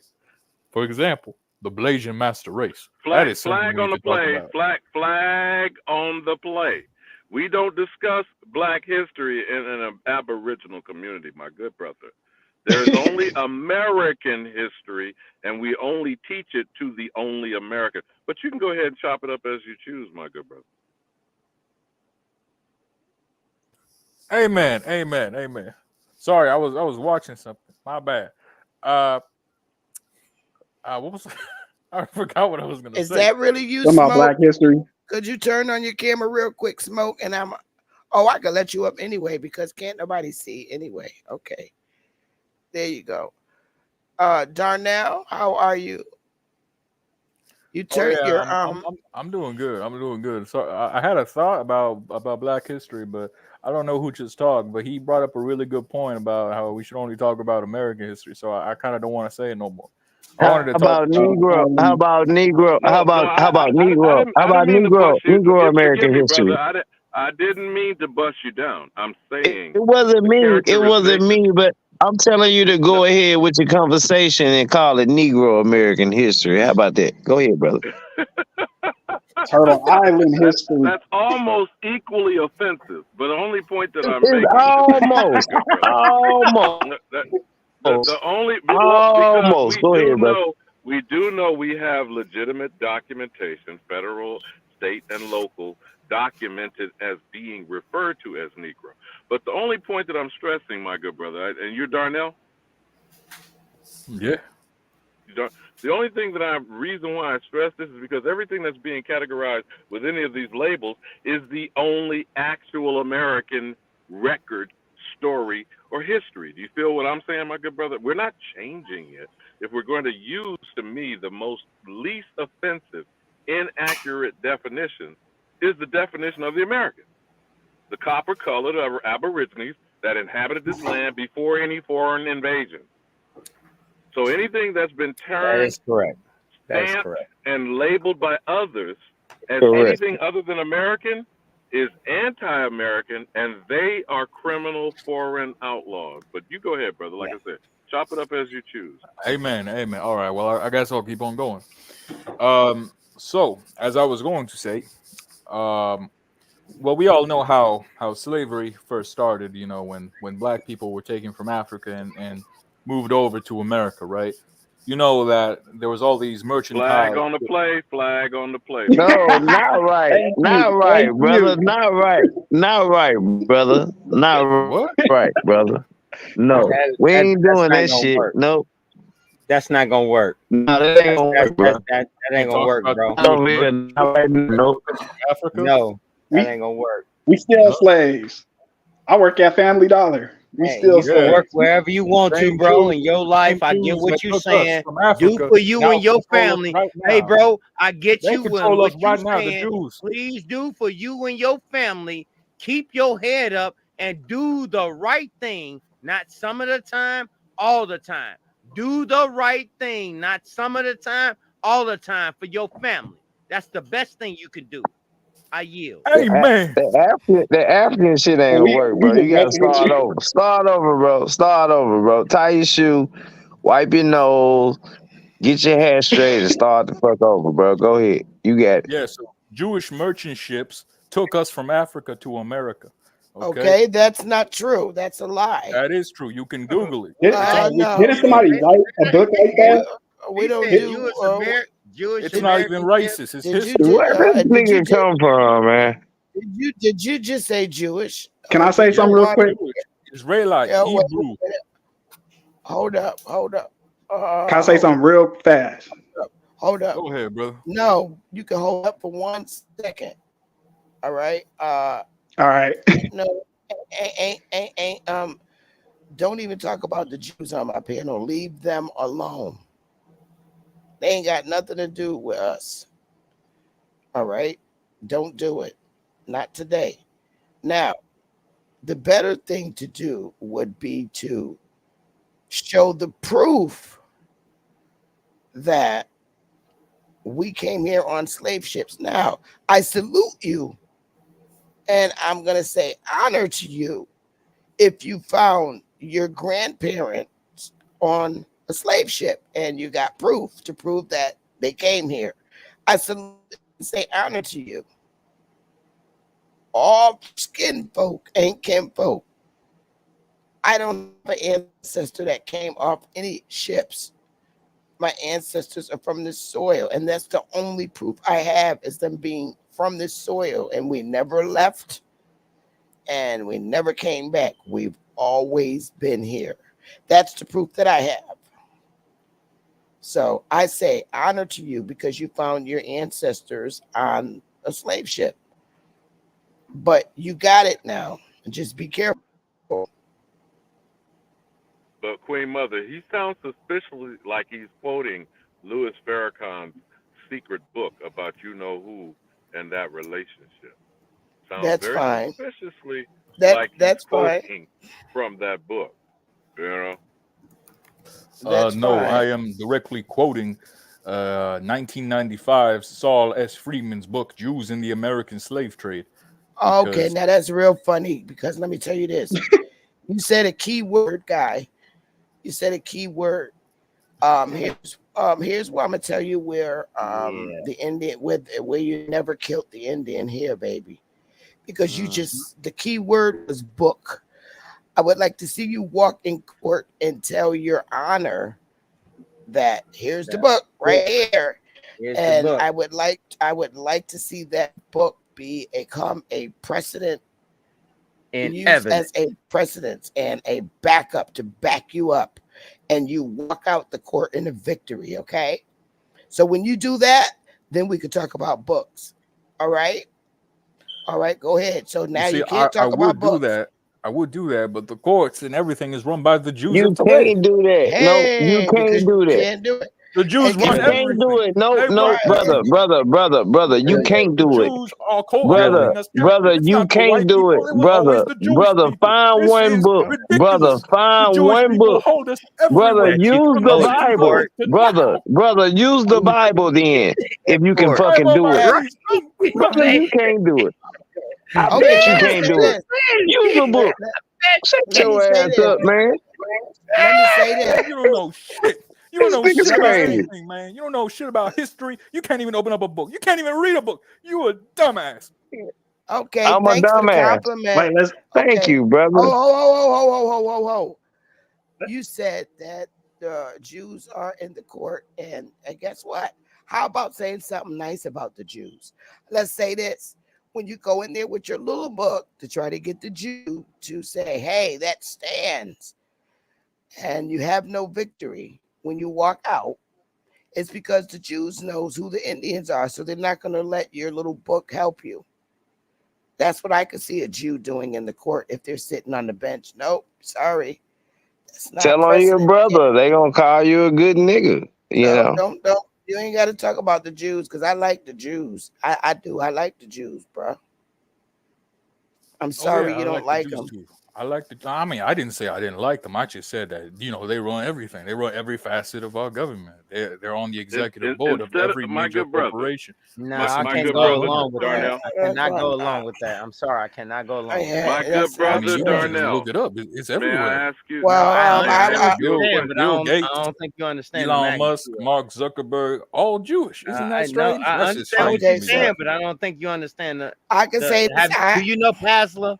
Do you know PASLA? No. Salute, man. Pacific Hey, Asian salute. Securities Salute, Lending man. Smoke Association. signal, salute. Y'all killing me, All right. man. Hey, Y'all Smoke. killing me. Hey, Salute. Smoke. Hey, may I please be allowed to cross-examine the witness, man? Yes, and please Sorry. Go don't know forward, everybody. smoke, Um, and smite the hang enemy. on one second. I would like to let only Smoke talk. If everybody else mute their mic while he does his investigation, and I'm gonna mute my mic too. You got it, Smoke. Yeah, excuse me, sir, but the dude who believed that the top hats are running every facet of society, may we have a dialogue and exchange right now, sir? Of course. Okay, so do you have an abode? Do you have a domestic living situation? Yes. Okay. In your abode, do you have appliances such as refrigerators and stoves and things of that nature? Yeah, of course. Okay, just a couple of more quick questions. I wanted to make a determination real quick. In your refrigerator, is there dietary supplements that you intake, right, for your sustenance? Dietary supplements? No, there isn't. So there's no food in your refrigerator. I mean, you said dietary supplements. Food and Okay. dietary supplements are two different things. Oh, well, I didn't mean to confuse you, sir. Is there any food in your refrigerator? Of course. Do the Jews instruct you when, and which times and which? You see, that right there is a hyperbole. You can't just say something like that. Why I'm not? talking Well, about if you- facet of government. Okay, I'm not talking about if a Jew is like in your mind right now telling you to eat food. Like, you sound stupid. Well, I know. Well, you sounded stupid when you said the Jews run every facet, right? Because that would be a facet, my brother. So now what we have to do is we have to make a determination as to what you actually meant when you said everything. Okay, so for example, the judicial, the legislative, the executive branch of the United States of America, it is almost 78% comprised of Jewish people, Israeli people, Hebrew people. There is an organization in the United States called AIPAC, the American Israeli Coordination. It's basically where politicians try to essentially ask the government for more money to send to Israel every single day. And we always send them millions. Prior to the Israel-Hamas war, we were sending them billions upon billions of dollars every single day. And this is what they were basically campaigning for in that organization. And in the White House, if you check right now, there is exactly 338 employees of Jewish descent, comprised otherwise of the 70, the 40 black, the 70 white, the 40 black, the 30 Hispanic. There is an uptick of 90% Jewish staffers in the White House as well. Are you jealous? My brother, you sound jealous. I must ask, what do you have against the Jews? I ain't got nothing against the Jews, dog. I mean, I'm Brother, just you saying said what it is. Like, the Jews you run got everything. bad The chocolate. federal Okay. government- You have Are bad you chocolate. are you aware that the United States is a country sitting on the soil of the American continent? Do you understand that? Do you understand that? Yes, of course. Okay, so then you should also understand that the United States is a country of immigrants. So are you upset because immigrants in the United States are funding their country that they came from? Well, I no, mean, when you put it did you it think like that, that, I mean, or do you think that United States is just supposed to do things for people with only brown skin? It's their country. We allowed them to establish a country on our continent as Aboriginals. But I mean, I understand uh, completely. I'm all sorry, right. continue. My bad. So Continue, my what do you? So why? Tell me why you're mad. Are you angry It because? is perfectly Where fine. where are you from? I'm from California. Okay, you're from California. Where's your sixth or fifth generation? Where did your family come from? What's your ethnicity? What's your race? What's your nationality? African American. My sixth or Okay, fifth is from America.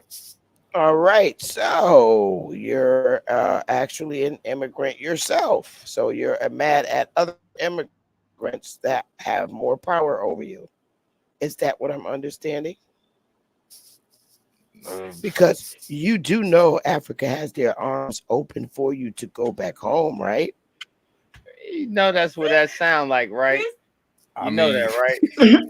I mean, I can go back to Africa right now. Go fight for some warlord Oh, if you want me and to I do Yes, that. brother. Sure. Then why so don't you guess go back what? to Africa? So if you go back to Africa, you won't have to ever worry about any more American problems that's going on this continent.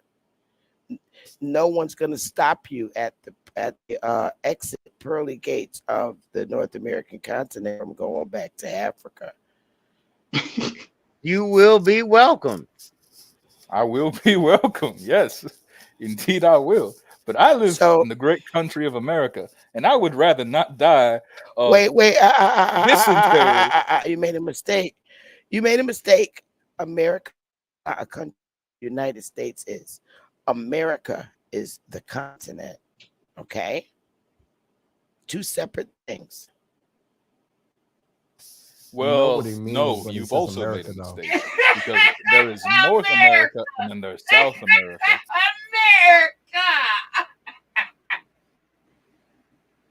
Who is that? Brother has Oh, bad Who was chakra. that? What the fuck was that? Yeah, that almost sounds like Wicked Witch of the West. Smoke, have you completed your interrogation? no, go ahead, Smoke. America. I All could right, not stop laughing because he said America. He can go back there, but he lives in the great country of America. Think about it. Yes, sir. Nigga, you Yes, see sir, the I whole do. just. Hey, let's. I'm digress. sorry I'm because sorry. I I'm sorry. I shouldn't have laughed like cut. that. I actually cut Smoke off, and I apologize. You got it, Smoke. No, I actually have no further questions for the witness. I think he's suffering from a deep-seated belief system, and there's no arguing with religion. Go ahead. So my Yeah, I have some inquiry, questions. if I may, Look, Darnell, that is correct. Yes. We're not trying to, bum rush you, my good brother, but it is very important that language, the definition of terms, and the usage of spells, which is continuously used to confuse the Negro, must be put under scrutiny. Would you agree? he don't know. So Just bear with what me, do you brothers mean and by that? sisters, for a moment. Would you agree with that? It must be put under scrutiny because it has been uncontested for too long. I mean, I I suppose. concur. I concur. I'm He trying probably to think just Africa address a country Darnell. too. Please, my brothers and sisters, seriously. I do want to try to entertain a conversation with him if he would like to be so kind. So, Darnell, would you agree with that statement I just suggested? Yes, I agree. I agree. Furthermore, and I don't want to address why you're fixated, if you might be, with the Ish community or the small hat people we refer to, so that we don't get our good sisters' channels stricken. So that you understand that going forward, please Of either course. refrain from referring to them or use either the Ish community or some other vague terminology, because you seem to be very much bordering on fixating with these people. So now let me just address whether or not you are concerned with the Negro/Black or your inaccurate term of African American. Now you can choose to use that for yourself, but what is your understanding of the term African American? Well, I think it is a person of African descent that has been in America for quite some time. Their family has come in there. Their father and mother grew up there. I think that's what it means. Okay, you are again continuing to make sweeping statements, and I'm going to point it out to you when you do it. Again, this is not to chastise you, it is to correct your language. Now, are you saying that you are a recent immigrant or an illegal immigrant alleging to have been transported here? Well, I'm not an immigrant at all. I was born.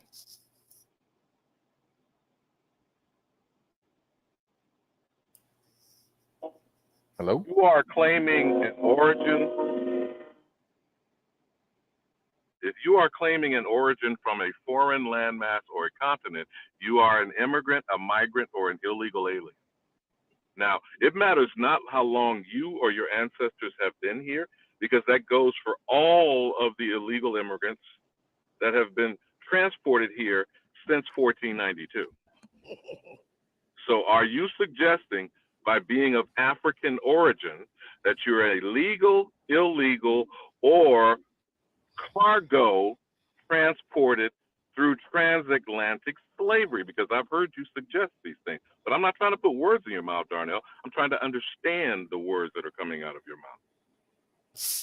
Well, I am just saying that if a person is able to earn the right to become a citizen of somewhere, I don't think he's illegal or anything like that. It doesn't matter Now, where you came it's from. very much interesting that you say that. Now, Queen Mother, I think you probably know where I'm going with this, starting factually with the Naturalization Act of 1790. Now, you use the word earn. Are you familiar with that act, my good brother Darnell? Yes. And what is the parameters of citizenship under the Naturalization Act of 1790? You would I don't remember it myself. Well, let me help you with just 3 quick bullet points.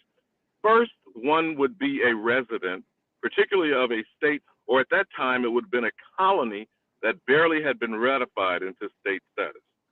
Secondly, you must prove yourself to be of good moral character. We'll circle back to that. And third, you must prove yourself to not be an alien enemy. So by definition, anyone given, earned, or whatever you might think may be citizenship is by definition an alien.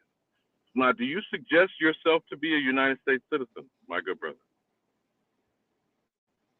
Mm-hmm. So if you suggest that you yourself is a United States citizen, you are by definition an alien.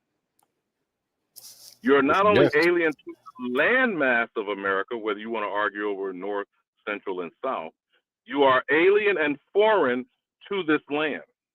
Next, you are under the jurisdiction and you are subject to the foreign country that our Queen Mother was trying to inform you about, referred to as the United States of America. So if you have believed to be, or you think you have earned or have bestowed upon you United States citizenship, you are a foreigner to my land by birthright and inheritance. And I'm still, the question is left, I'm not going to question your character because I don't know you personally. So the jury is out on whether you have good moral character, but it's still left to be determined if you're an alien to the American, because the American is a very specific and unique people. They are not citizens of the United States.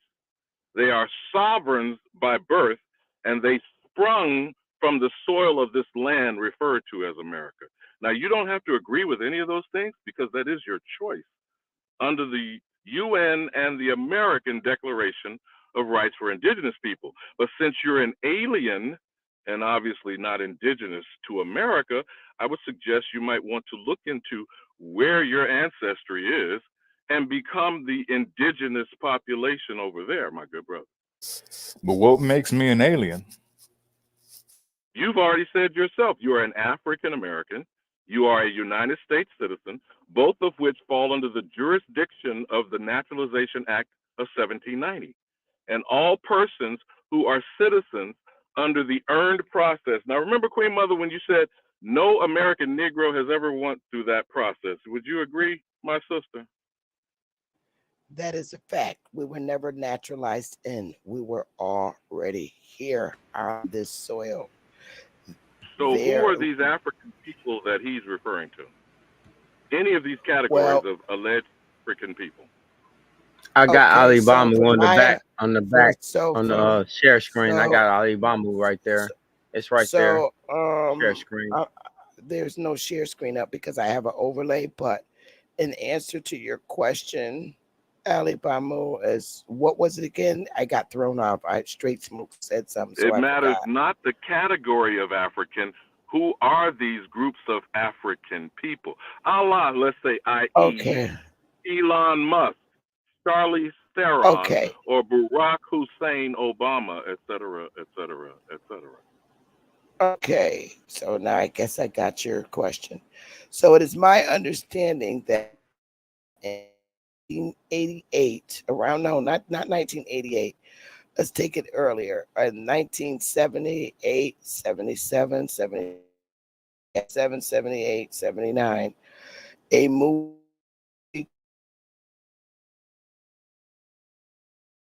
from a white guy, and they showed a story of, it was a story of black people, LeVar Burton being one of the main characters, they came here on a slave ship from Africa.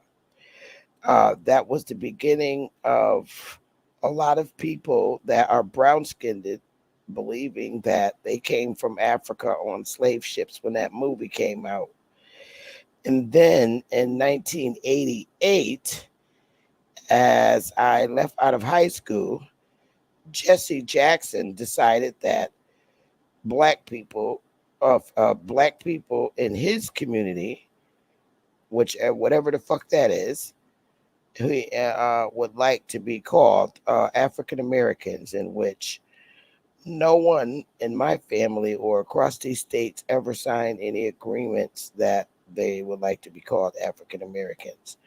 But other than those two stories, I've never heard or any speaking of our people coming over here on slave ships.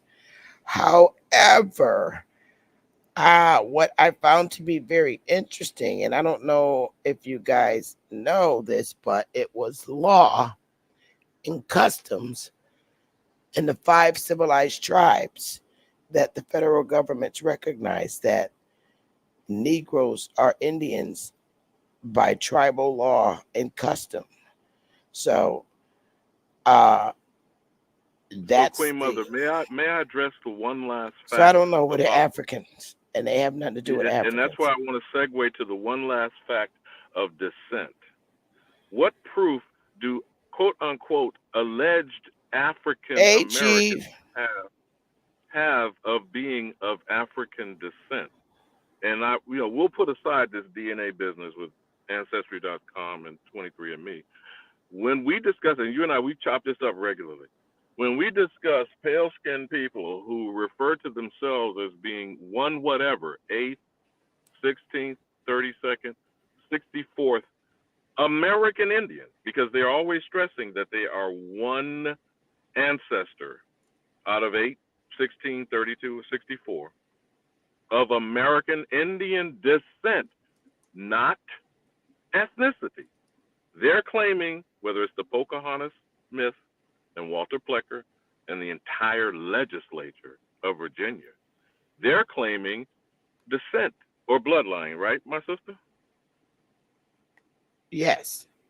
Then they're trying to convince the quote-unquote American Negro, if you find, and they have yet to seem to unearth, a single, what they called in law, nigger in the woodpile, or the one-drop rule, that one alleged African wipes out all of your American Indian or Negro status, presumably. Is that correct? Are you asking me still, or? Well, I'm dealing with what is defined as a quote-unquote African American. Now, under jurisdiction and jurisprudence, as Queen Mother keeps trying to get you to clearly understand, Darnell, there is no evidence nor fact of descent from African origin. There is repeated legal jurisprudence, a la the Indian Civil Rights Act of 1866, the Indian Civil Rights Act of 1968, and the preeminent document basing all jurisdiction and jurisprudence, the United States Organic Constitution of 1787, specifically states that Indians are to not be taxed.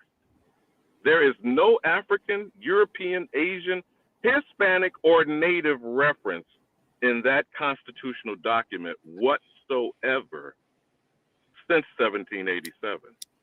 So whatever African origin you might find yourself or convince yourself to be, I suggest you find that nigga in the woodpile and get your own papers and document, and stop scandalizing and insulting an entire people through profound ignorance, my good brother. And I yield, and I say this out of love, not out of contempt.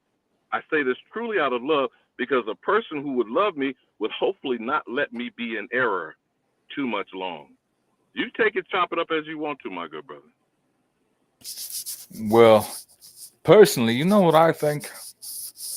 I think that you use this whole rigmarole, this whole back and forth, this whole, enticing documents from the 1800s, 1700s. You use all these adjectives, these words and all that, just to spin up a little story, a little tale, just to make yourself not bored. Okay? I think you are just completely thrown this discussion out of the air. You just blown it out of the water. You have no idea what you're talking about. You have no idea what you are saying. You have no idea where you're going, where you'll be, and where everyone around you will be. You have just been saying shit out of your ass for the last few minutes, and I have been tolerating it because But I he wanted to see if also there was didn't more. curse and swear at you. And I'm gonna say this: those documents. Can that you he's shut your talking bitch about- ass up, you old hoe?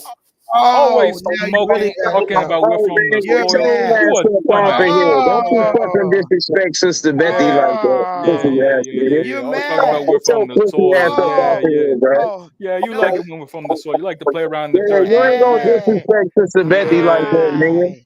yeah. I ain't gonna let you disrespect Sister Betty like that. Why don't you? Use your brain cells. Why Yeah, don't so you? talk to me. Don't Yeah, talk to smoke up her. some Talk more. to Smoke me. up some more. Smoke up some more, nephew. Smoke up some more. I ain't smoking shit. You smoking, I got Joe. thick Yeah, skin. you're losing your I damn got, mind over this shit. I got thick skin, bro. Listen, I got thick skin. I'm done here. I'm done here. Get yourself put into a mental ward, you old I prick. know, Yeah, you gonna but you know disrespect what? a woman? You's such a fucking bitch ass nigga. You want to disrespect the only woman on the panel and it's her fucking platform. You's a fucking pussy. Ain't shit native or original or Indian about you, you bitch nigga. Get your pussy ass up off of here, you perm wearing ass nigga. Get your ass up off of here. Here we go. Go Hey, ahead hey, on, hey, man. listen, Straight up. This listen. ain't this Hold this on. ain't you. This ain't you. Just go ahead on, man. Please go ahead on. He For the gone. He's love. gone. For the He's love. gone. For the He love. ran Just this go out ahead because. on. Hold up, That's y'all. not what you Hold want up. to see. Oh my God! Listen, Did we you ain't see got to how get long mad. it took for All him right, to reveal himself? Did you but see how long it took for him to well, reveal that's himself? what he. Well, So, but see, wait. imparting, no, I'm just saying, imparting for the audience and for him, the novel is called The African, written by Harold Coriander, since he doesn't like the facts that I give, who sued Alex Haley and won in court, charging him with plagiarism for stealing a novel idea. And Kunta Kinte is not even Alex Haley's ancestor, please, sir. So if you want to address the facts of African origin, go speak to Harold Coriander and the United States Supreme Court and the ruling of the novel The African that was stretched over an entire people for how long now, since 1976, my queen? I don't know, but what I'm trying to say here is that's cool. I know, brothers. It's cool. I got thick skin. I expect this type of behavior. That type of behavior lets us know that we're doing our fucking job. Because, see, the problem is we have the federal documents on our history that stands and sticks in court because they're federal government documents. The Hey federal man, government limited they adjustments. sending And everybody at you, because sister. They so said they gonna I send the feds. They sending oh that, these punk ass niggas to talk shit to you. But before oh they get to yeah. you, they got other people to get through before they get to you. That's what the fuck they don't know. And that's what the Yeah, I fuck we know. need to realize, because we need to be liberated as a Yeah, but people. Until we we're don't have liberated as a people, just like y'all think these youngsters out here but killing each other, that shit is a problem for us too. But that's all right, because we gonna use that too. We gonna use what the fuck we got to get to where the That is fuck a we gonna problem be for at. some. And don't come around here with that bullshit again, bro. Bro, that's so really think about this. Really, really take this in and digest this. Real talk. Just hear me out. Hear me out. Hear me out. All that shooting and shit and all that shit for real, bro. Let's call it out for what it is. That's that segment of people that does not define us. You know this. Like for correct. real, we gotta start standing on how do you get a home? How do you make your own? You know, it starts with you being that upright man. It starts with you being that upright man. We have to recondition our men and make them men again. It's really bad out here, bro. Looking at You're right, these men bro. is really bad out here, bro. It's bad out here. You know, a lot of our people don't understand that a lot of our homes don't have men in the home. So a lot of people say, "Oh, well, this is shit you should know." Well, take care of your own family. It's not enough men to take care of every motherfucking family. So we can't keep saying everybody take care of their own family. And these women can't do this shit by themselves. It's time for each one to Why I teach one. You said teach one, men. you reach That's one. why I said men. Real Men. talk. Real Men. talk. Men. That's why I Okay. said men. Okay, so I'm Come gonna on, bro. step in. I'm gonna step in for a minute. Could y'all mute y'all's mics, please? Chief Holiday, the link is pinned to the top. I made room for you on the panel, brother. What we don't have to do is act like the dude that came in here who acted. We win. Their anger lets us know that we won. We don't have to respond back. That's what they want to do. And you know, you have to understand, whoever this is, they know how to pull the Indian out of you, and you allowed him to do it. I was not going to respond back to him in the manner that he responded to me.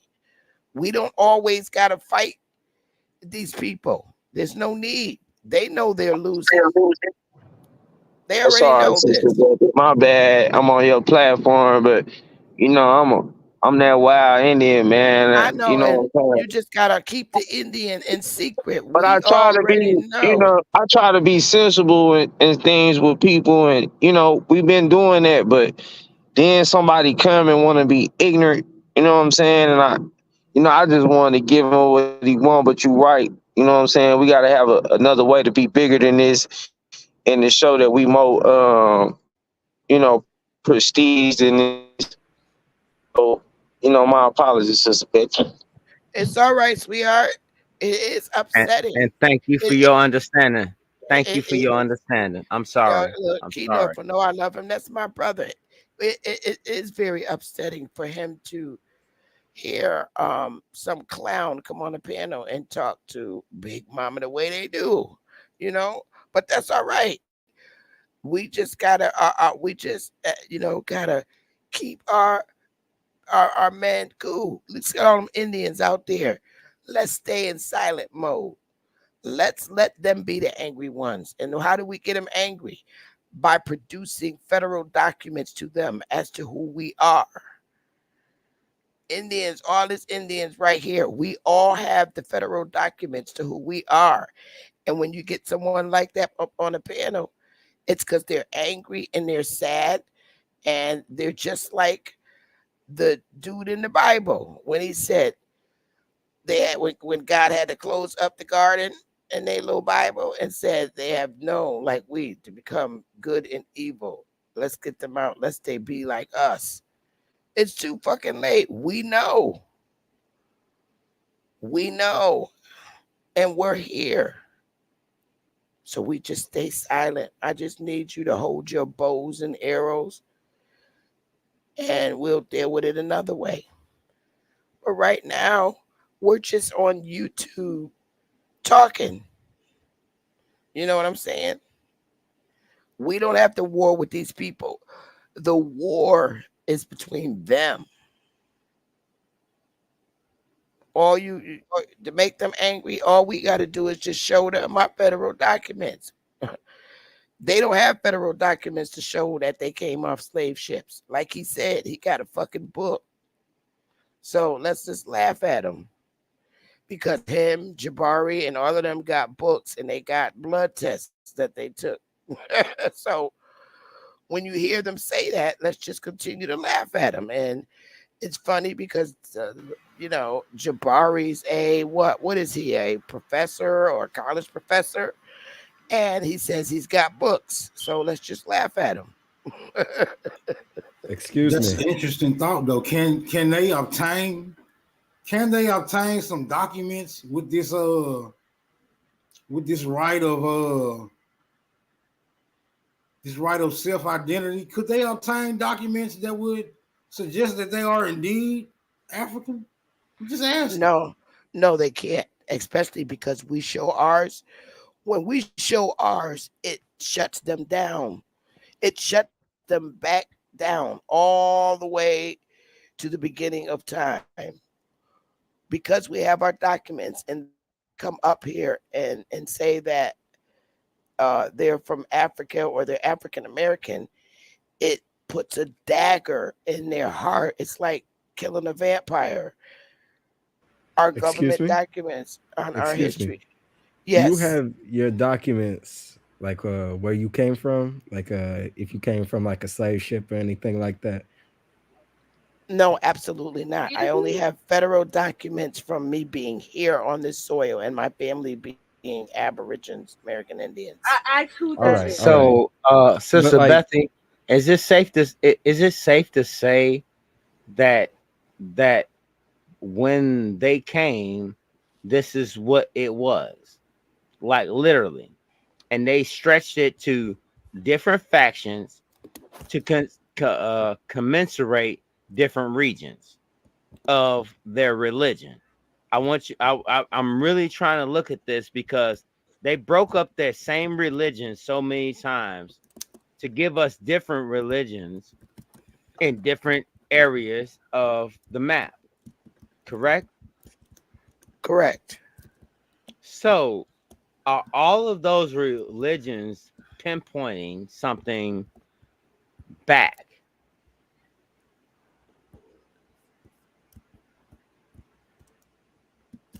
That's what I really want to know. Like their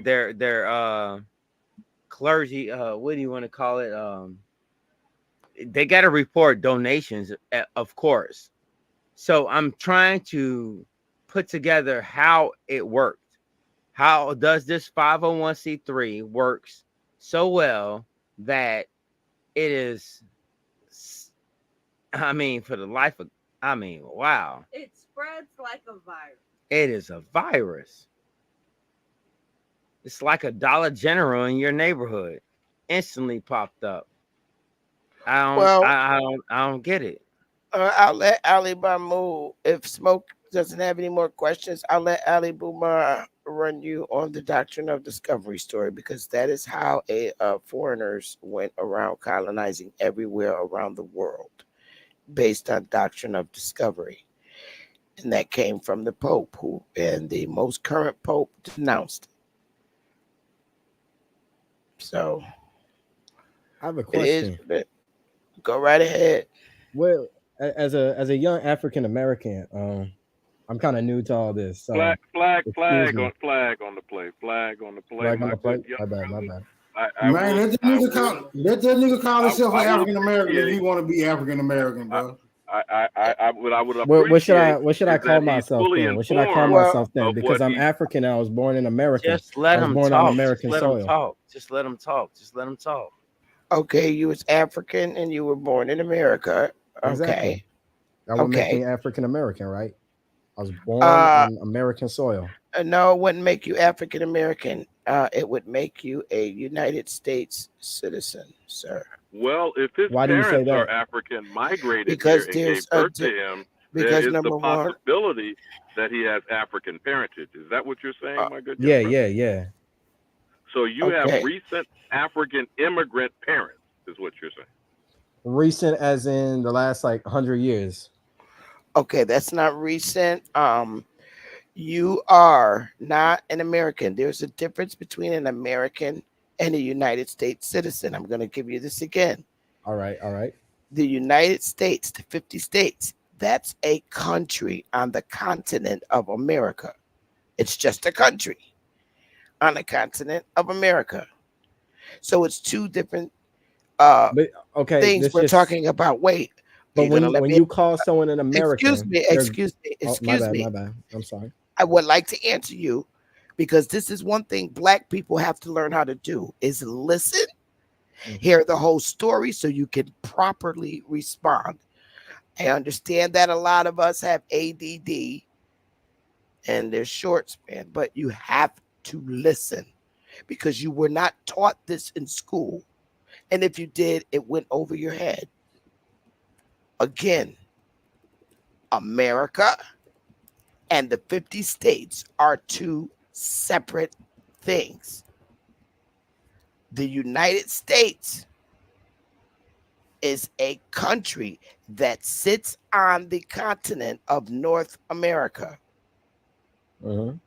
All But right. it's the So United therefore, States are of you going to America. let me finish and explain to you? How are you going to learn if you don't be quiet? All right. Don't ask me a question and then interrupt me. I'm only going to explain this one more time. Other than that, I'm going to move you from the panel.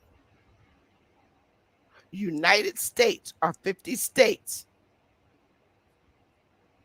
It's a country that sits on the continent of North America.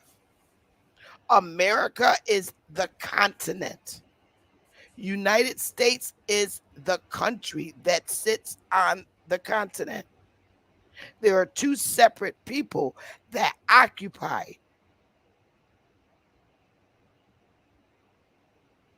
One people are sovereign to the whole continent of America.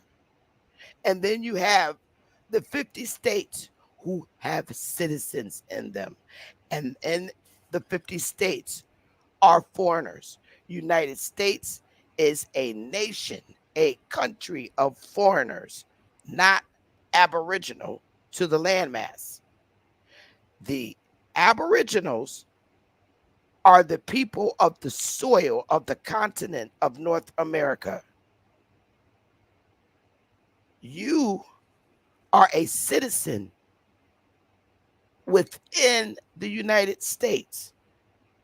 Citizens of the United States are not Americans. They are citizens subject to the jurisdiction of the United States and in the state that they were born in. Aborigines of the soil are sovereign because they were here and they are the people of this soil.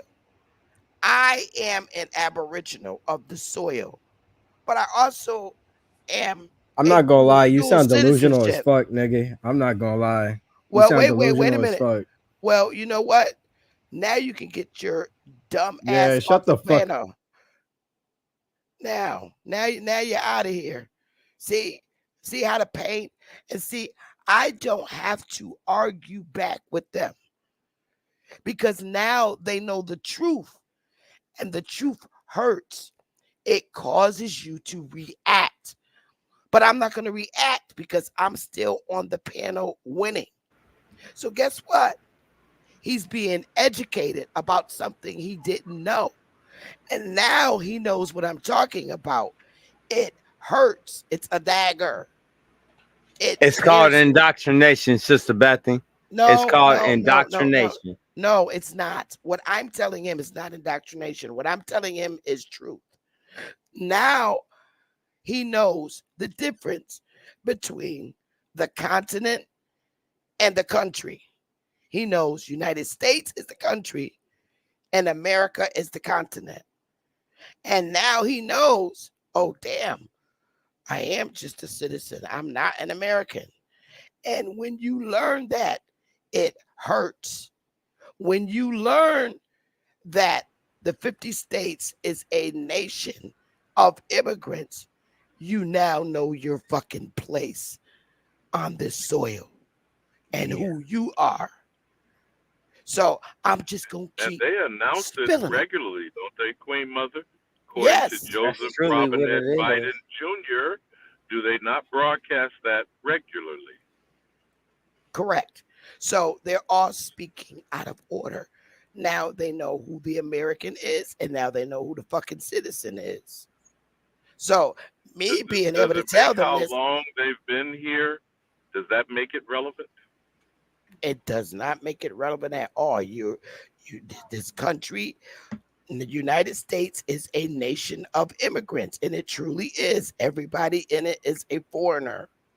That is taxing you. Let's be real about the money. All the Taxing foreigners, you. all the foreigners are taxed. All the foreigners Right. are That's taxed. what I'm saying. It's what keep their system going. It's a Yes. nation of immigrants. Of taxes.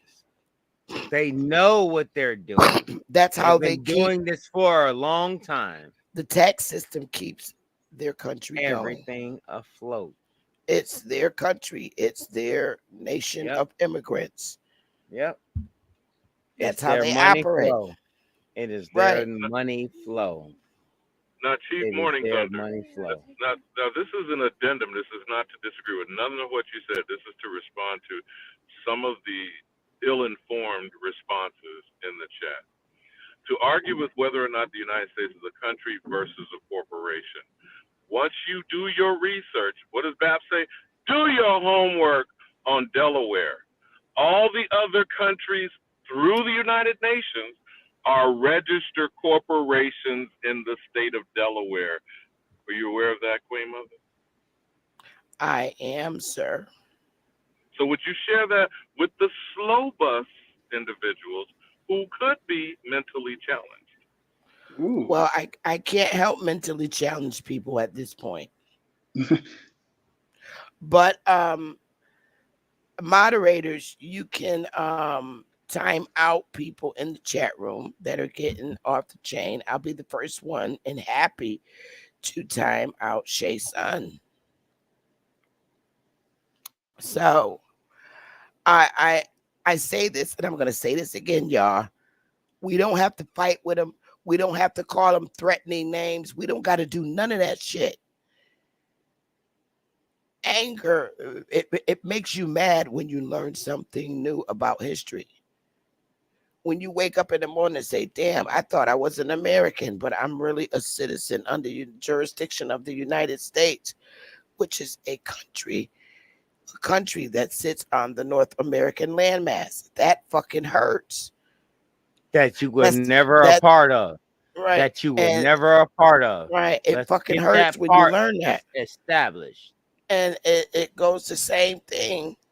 It's the same thing as when you wake up in the morning and say, God damn. Total nigger death.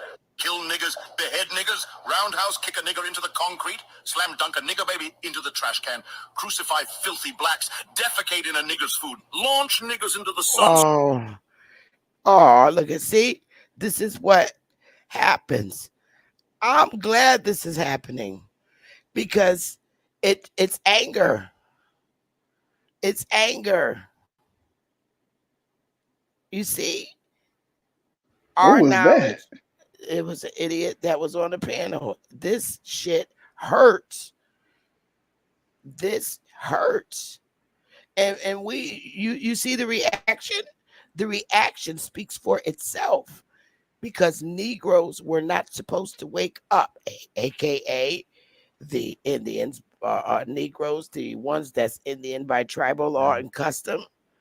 Yeah. Okay. So when people come on the panel they're angry because Negroes was not supposed to wake up and know this ever. Not at all. Queen Mother, So- it also shows ineptitude. It shows incompetence. It shows that an individual does not have a singular, independent thought in their brain. You can Correct. only regurgitate garbage in, garbage out, like any other computer, right? Mm-hmm. It doesn't make a difference. It's just the character of the person. I'm not going to condemn everybody for one person's actions.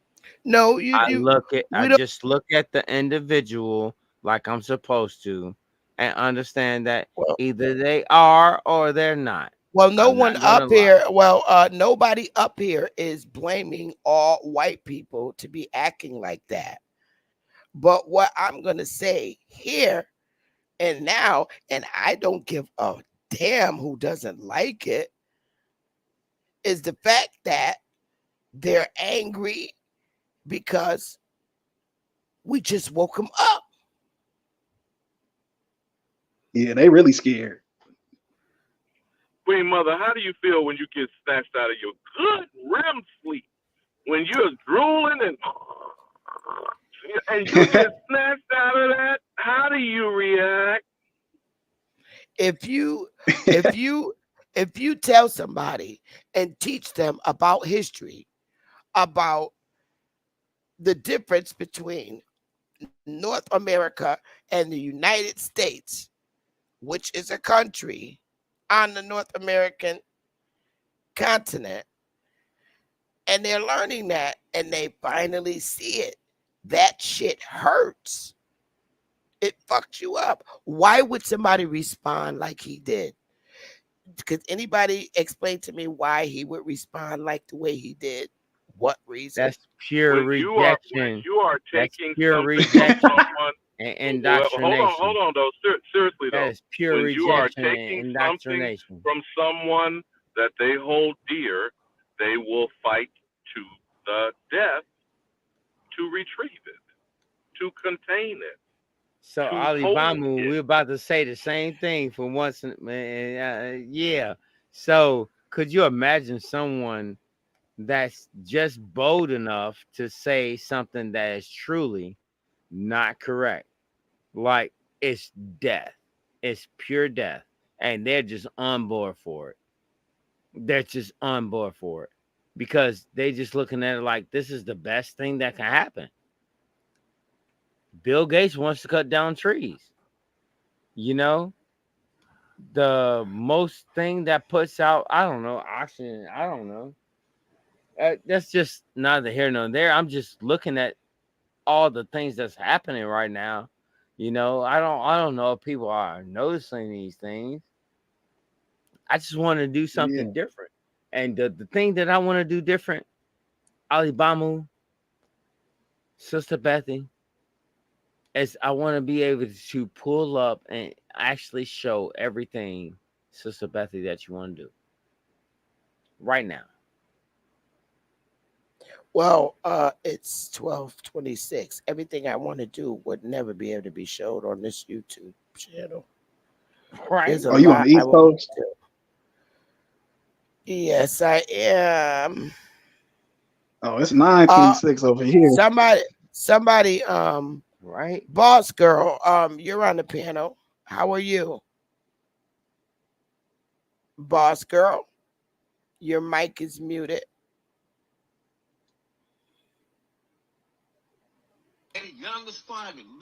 You got too many stalkers around this motherfucker. Boss girl.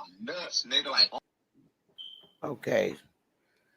So they got weird stuff. So let me kick them from the studio. Oh yeah, they're mad. Of course they're gonna be angry.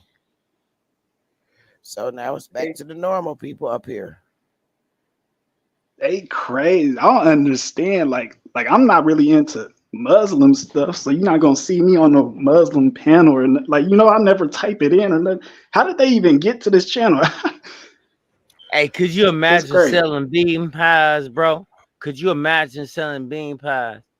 Sister Beth, you know what I'm talking about. Could you imagine selling bean pies? I like Standing bean on pies. 79th Street in Chicago selling bean pies.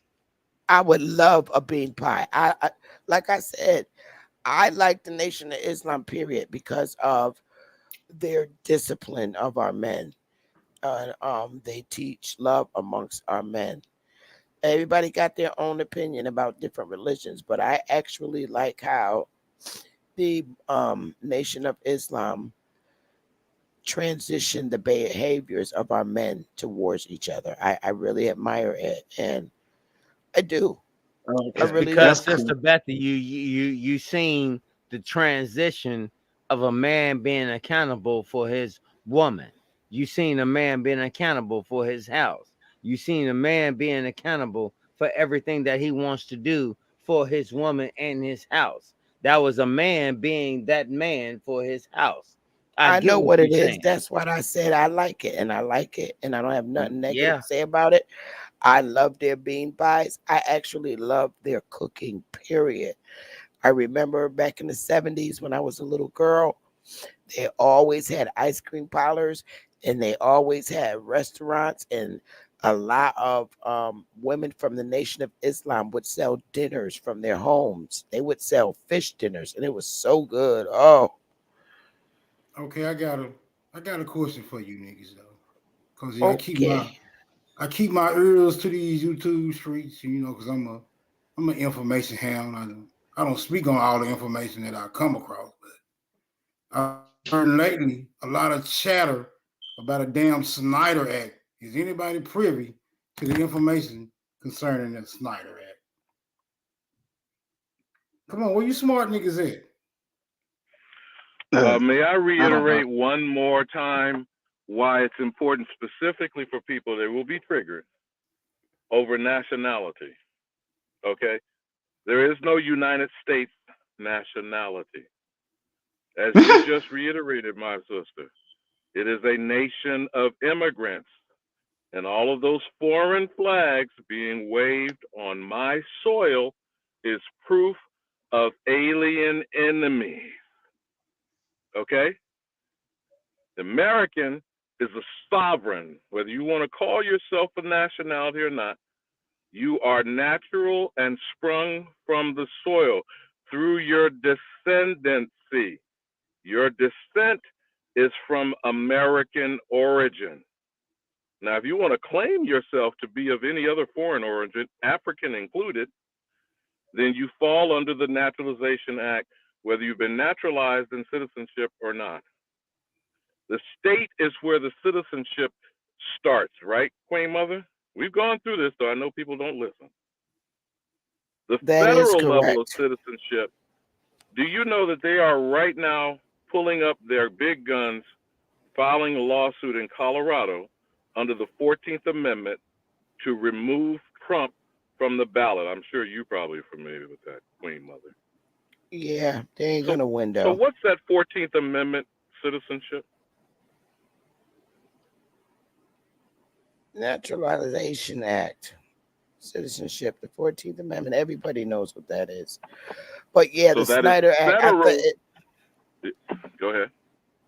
The Snyder Act is exactly what I thought it was. It is the Indian Act of the Indian Citizenship Act of 1924 when they it's for American Indian and Alaska Native citizens. So why niggas Now, just do now you starting not to find talk? it interesting why they say Alaska and Hawaiian Native and the rest are American Indian? It says So why our niggas? nation's American Indian and So what? Alaska Native citizens. So why niggas just now? If it came out in 1924, why niggas just now talking about it now? It's like 100 years ago. Is niggas getting ready to celebrate the 100-year anniversary of the Snyder Act or some shit? Why is it making such a fuss these days? Charles, you are not coming on my piano unless you show your face. So smoke signal, real shit. It's just like we have to resurface old history to get people to understand what happened prior. Let them see the snowball effect of ignorance and dissolution and what you went along with, not you personally, but what people went along with. And that's what we got to show them. That's what you went along with. Okay, so I digress. Okay, so Christopher in the chat says the Snyder Act is what they use to make the Indian a citizen to the United States. Does anybody know if there's any validity to that? I think I'm just gonna have to look into the damn Snyder Act. I'm really tired of hearing about it. I have no idea what the hell it's all about. I got to pull it up in the back right now. I got to pull it up. Regardless of what's being referenced, Smoke, again, these are foreign invaders trying to confine, label, and classify the only American. And a sovereign cannot be a citizen, but you can voluntarily give yourself under the jurisdiction and be subject to the status of citizen. Now, the question is, what is the 14th Amendment citizenship after the Civil War, 1868? And Queen Okay, Mother so I'm gonna go ahead. I'm gonna go ahead and kick. I'm gonna go ahead and do this for any you. of these people have been naturalized citizens. You follow me, Queen Mother? Okay, yeah. So I I'm do. gonna actually go ahead and do this for you, Alibama. I'm gonna go ahead and actually do this for you. So it's really looking at how 1968 reshaped the party of voting for black people, and we already know what happened in that time frame, which perpetuated what happened in that time frame, and that dignified the time frame. So I'm looking at the time frame as if, did this occur because of one thing? You had to have someone that was going to assimilate, had to go along with your whatever. Because guess what? You've already brought everything that you did. Like you said, doctrine of discovery, right? Let's look at it for real. You say a lot of things, but the one thing that I look at in what you're saying is the overallness of one thing. You are correct. Charles, they're transforming the black man into nothing. That's what we shown today. Sister Okay. Betsy shown that today. Nothing. Okay. So, all right, let's move on. Charles, what is it that you want? Obviously, he doesn't want anything, so off you go. Charles Kowalski. All right. That sounds like a Polish surname. Was he the Slav going to admit to his status? Straight Smoke, can you Slav stop your share screen? Thank you. Thank you, brother. All right, so all I'm saying is over here, we don't have to exercise ignorance. We don't have to feed back. They're angry. What is it that you want, Charles? Show your face, because you're not going to be able to porn by me. I have an overlay up and they can't see you. All right. If the minute you say something disrespectful, because we're not disrespectful over here, Charles, we want to speak to you professionally. And if you can maintain professional behavior, you're allowed to stay on the panel. Otherwise, I'm just going to remove. I like to dialogue with nice white people that are respectful. All right. How can we help you, Charles? Could I talk now? Yes. You guys earlier were bringing up natives in America. And something just came up to me like now or like recently, which is why I wanted to join. Okay. Wouldn't you consider like everyone a native because of Pangea? Actually, no, because native is very different from aboriginal. Native, you could be born somewhere in the United States. You could be native of America just by being born here, but you can't be an aboriginal to the soil. If you're native, that clearly says that you come from lineage wise, you come from somewhere else. For instance, let's say you were born here, your mom was born here, and your grandma was born here, but your great grandma came here in like the 1900s. That means that lineage wise, you're a citizen or native in the United States. United States, it's separate. It's a corporation on the soil of North American continent. See, when people always automatically assume that the United States is the continent, and it's not. It's actually a country sitting on a continent. And before they established their country on this continent, it was American Aboriginal Indians here already. They started off with 13 But wouldn't they all be there because of Pangea? No. You sure? Yes, dear. You sure? Positive. You May have I your ask a question of Oh, Charles? go ahead. You got it. So, Charles, you consider yourself a European? No. So then what is your ethnicity or your ancestry? I'm American. No. We're trying to educate you on what that actually is. Where are your But I'm parents and your American. grandparents? I hear you. You're not actually listening to me, I gather.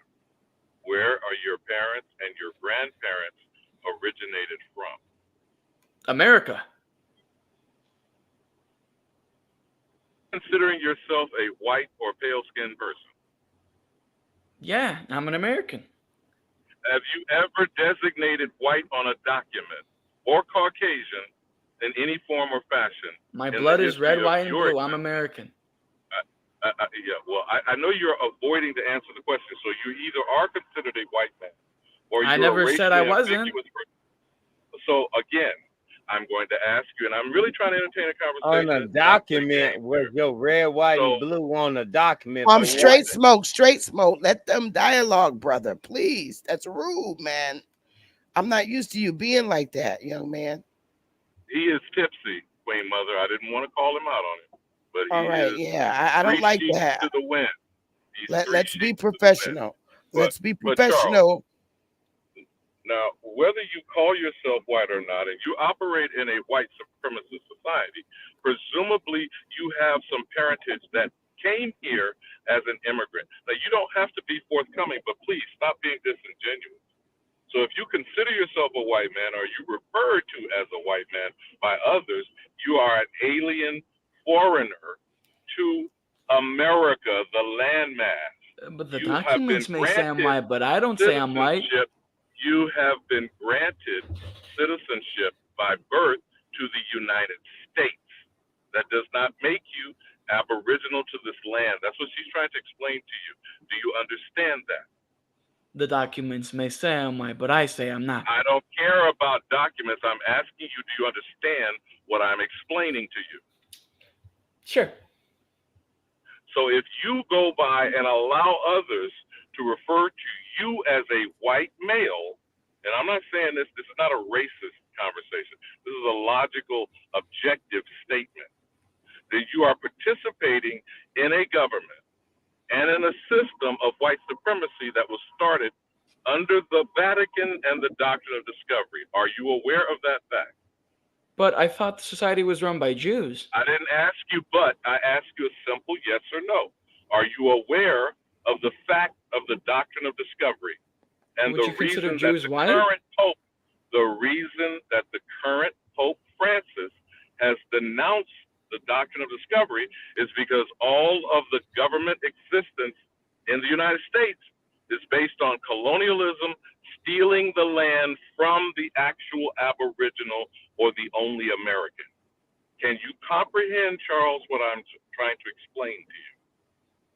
But like, earlier when you said white supremacist. Not but like. I'm saying, please, come on now. I'm trying to walk Yeah, no, with no, you. no. I get you, but like the whole thing about the white supremacist thing. You're responding with but means that you disregard or ignored everything that I just said to you. Either say that you agree or you disagree and show me evidence to the contrary of what I just stated. I didn't deny it. No, you didn't say yes, and you continuing to tap dance. You did that with trying to explain, are you a white man or not? Now, I'm not saying this to interrogate or chastise you. I am doing what I'm doing for the audience listening. Now, you were extended invitation by my queen mother. Sister Bessie likes for you all to feel comfortable to come over here, but let's hold intelligent discourse, not play games, okay? Can we do that, Charles? Sure. Can we do that? Yeah, yeah. So when you inquired, your first question was, let's put Pangea aside for a moment. You were inquiring about what is the status of native, correct? I guess that count, yeah. You do understand anyone born somewhere is native to wherever they are born. You do get that, right? And I'm native. Yeah. If you were born here, then yes, I grant you that.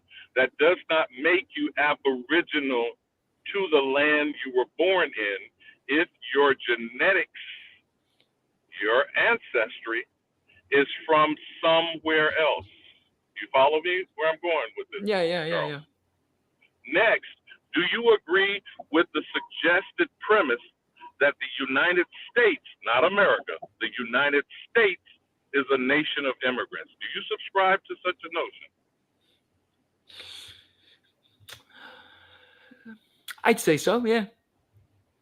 Do you understand that this nation of immigrants have been purposely discriminating against a group of people who have been labeled Negro, colored, and black? Do you I understand mean, that's not what they that taught me in the history historical books. fact?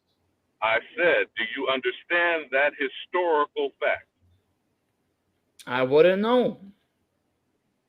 Why wouldn't you know, other than you were either misinformed or poorly educated in the same school system that you yourself said you were born into? I wouldn't know. They didn't teach me. I wouldn't know. What did they teach you? Did they teach you civil rights? They taught me about the teach you Holocaust colored- 4 times. Well, but Pitt, I'm not talking about the Holocaust. I'm asking you about what should be clearly understood as American history, not United States history. And I'm going to show you how they're different. Just as Sister Bessie tried to explain to you, there's a difference between the United States and America. Okay? In United States history, they'll teach you about founding fathers who are primarily white male slave owners. Would you agree? You sure there wasn't a black one? I presume you have been born in this country and you are over the age of 21. Is that safe to presume that, Charles? Yeah. Have you served in the military of this government, the United States, at all? No, not yet, no. So you're not a veteran. No. Have you sworn allegiance to the flag and sang the national anthem as a child through K through 12 throughout any time that you were educated or indoctrinated, whichever you choose to agree to? I mean, yeah, we did, but for some reason, during like some remembrance days, we would do something about the Jews or something. We're not talking about the Jews, Would you okay? stop bringing that This channel commentary is up not. and just focus on what I'm asking you? I want to am make talking some. to you specifically about United States history Give me a minute. versus American history. Give me a minute. Go ahead, Alabama. Queen. Go ahead, Queen. Charles. Okay, I'm gonna say this one more time on this channel. This is an Aboriginal American Indian channel. We do not discuss the life of Jews. Okay, you're gonna have to find a YouTube channel that discuss Jewish history.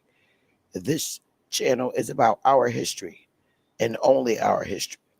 But don't your histories entwine? We do not talk about Jewish history. No, they do not. Nobody in my family is Jewish, and I don't wish to say anything negative or about Jews. I don't want to discuss Jews on my channel. So I'm going to release the mic back to Ali Bamon so he can discuss with you about our history that you were not educated in.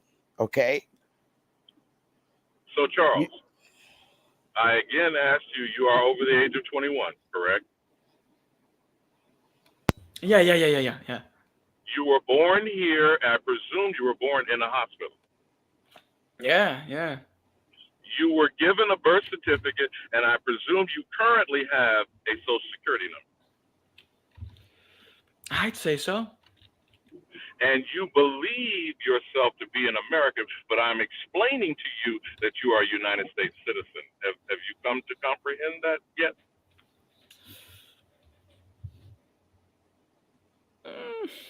It's not a trap, Charles. That's why I'm asking you simple yes or no questions so that we can progress forward in the conversation. I'm hoping to enlighten you with facts and truth, not with opinions, slogans, and indoctrination, which you've already yourself have said you've gotten plenty of in the school system. Now, do you want to address the truth, or do you want to keep repeating propaganda? Tell me more about the truth. Okay, so as I'm trying to inform you, everything you've been taught and have repeated up to now is United States history. Can you agree to that, at least? Yeah. And that the United States and America is two entirely different things. One is actual land, the other is referred to either as a country or corporation. Do you understand that difference? For example, you understand buildings sit on a lot, but the building is not the land that it sits on, correct? I mean, they count as the land because, they're taking space on there. No, do you understand? I'm asking you a simple question, Charles. You Commodity. understand the building is not the land that it sits on, correct? It's the commodity that moves out of it. But So it's since on the land, so wouldn't it count as the land? No, listen to what I'm explaining to you, Charles, so that we're on the same page and understand the concept, so you shall understand the difference between the United States sits on American soil. Do you comprehend that, Charles? It's a simple yes or no, Charles. It's a simple yes or no. I guess. So if you comprehend that the United States on the land of America is the same as any building or property or structure that sits on land that is American. You follow me? Shit, I guess so. So everything that falls under United States is a piece of property, just like a building. That Americans who have been called Negro, colored, black, and now African were told that they were property and slaves. I presume in your education throughout 12 years, you have been told such a narrative. Would that be correct? No. And I would also presume you have seen the movie or the series Roots if you're older than a certain age past 1976. One or both of those things would be true for you, would it not, Charles? No. Now, do you understand being taught that a certain group of people were from Africa and were chattel slaves and were property to be bought and sold? Do you believe that because you think you're a white male? Or do you believe that because you've been told to think that as a white male? Well, I wouldn't know. I was never taught anything about that. You're going to tell me you were never taught about American slavery. You're going to tell me that you were never taught about American slavery. Now, I'm not going to call you a liar. I'm just going to suggest you either have fallen off the turnip truck or just landed from an alien planet. A lot because of just white about everyone, I would almost presume, everyone has been shown the Roots movie and the series. Go ahead, Alabama, not all white Europeans saw the movie Roots. not all white people, white children. It depends on what era they're in. Now, just hearing his voice, he sound like he could be either a millennial or an alpha generation. Those children were not taught about slavery history, and that's a fact. Um, what year were you born, Charles? You don't have to give your birth date or anything. Were you born in the 90s or Early the 2000s. Okay, see, yeah, just exactly. A lot of kids in the 2000s, like I said, the Alpha generation, they did not learn or ever watch the Roots movie. My daughter didn't watch it until I showed it to her recently. She was born in the 90s, so it's fair to say that he probably did not learn from his parents about slavery. Now, in No, school, Queen they Mother, do teach unless them he's in a lily they, white suburban school district that a never lot of spoke one time about no plantation the history in the slave South, I dare say he has been taught American slavery. in his era, they're taught about slavery of the Indians, not about our history. A lot of white people that have children that were born in the Alpha generation, they do not teach their children about slavery. They fight it and they don't want to. And that's the truth. I know that to be true because I'm here in the North and they do not teach white people in the North do not like to talk to their children about slavery. Why would they, Sister Bethy? I mean, honestly, why would they? Because Just they like don't this. want to be they don't want to be labeled as bad people and slave owners, and that's Exactly. to be true. A lot of white people are not descendants of slave owners, and they And, don't like to be labeled as that. and just like this young man has presented to us, is the lack of knowledge that shows how to be sustainable mentality as a man. Him being born in the Alpha generation, they were not taught that They wasn't taught.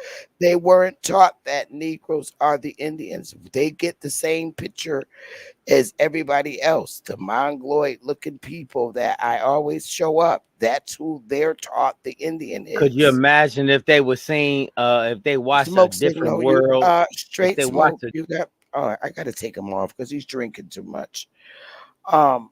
But go ahead, Alibama. You got it with Charles. I just wanted to put that out there so the audience also knows that the Alpha generation, that this is true.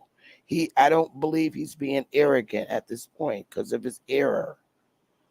But go ahead, No, Alibama. You got it. I defer to that possibility. But what I'm asking, now, Charles, are you a college graduate?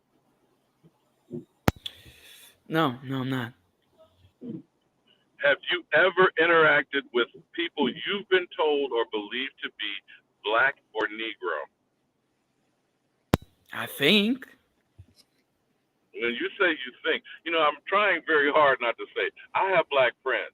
I'm just asking you, have you interacted with them in your everyday life or in school, or you completely sounding like you come from a lily white experience? Is that what you're trying to tell me?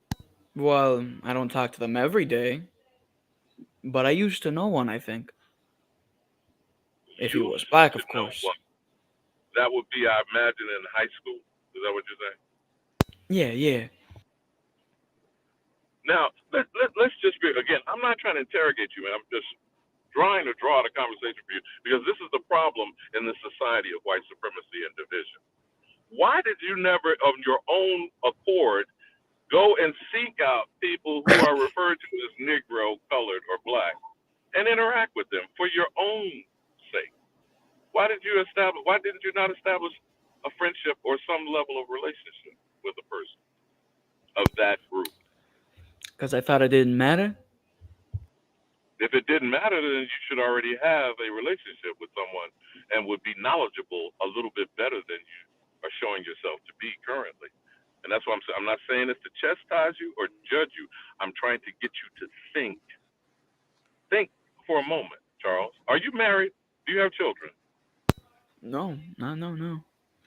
You want to be a father one day, and I certainly think you want to find a good wife, right? Of course. Do you want your wife, your spouse, and your children to be woefully ignorant as you currently are? And would you continue to perpetuate such ignorance, or what do you suggest you should do going forward? I don't know.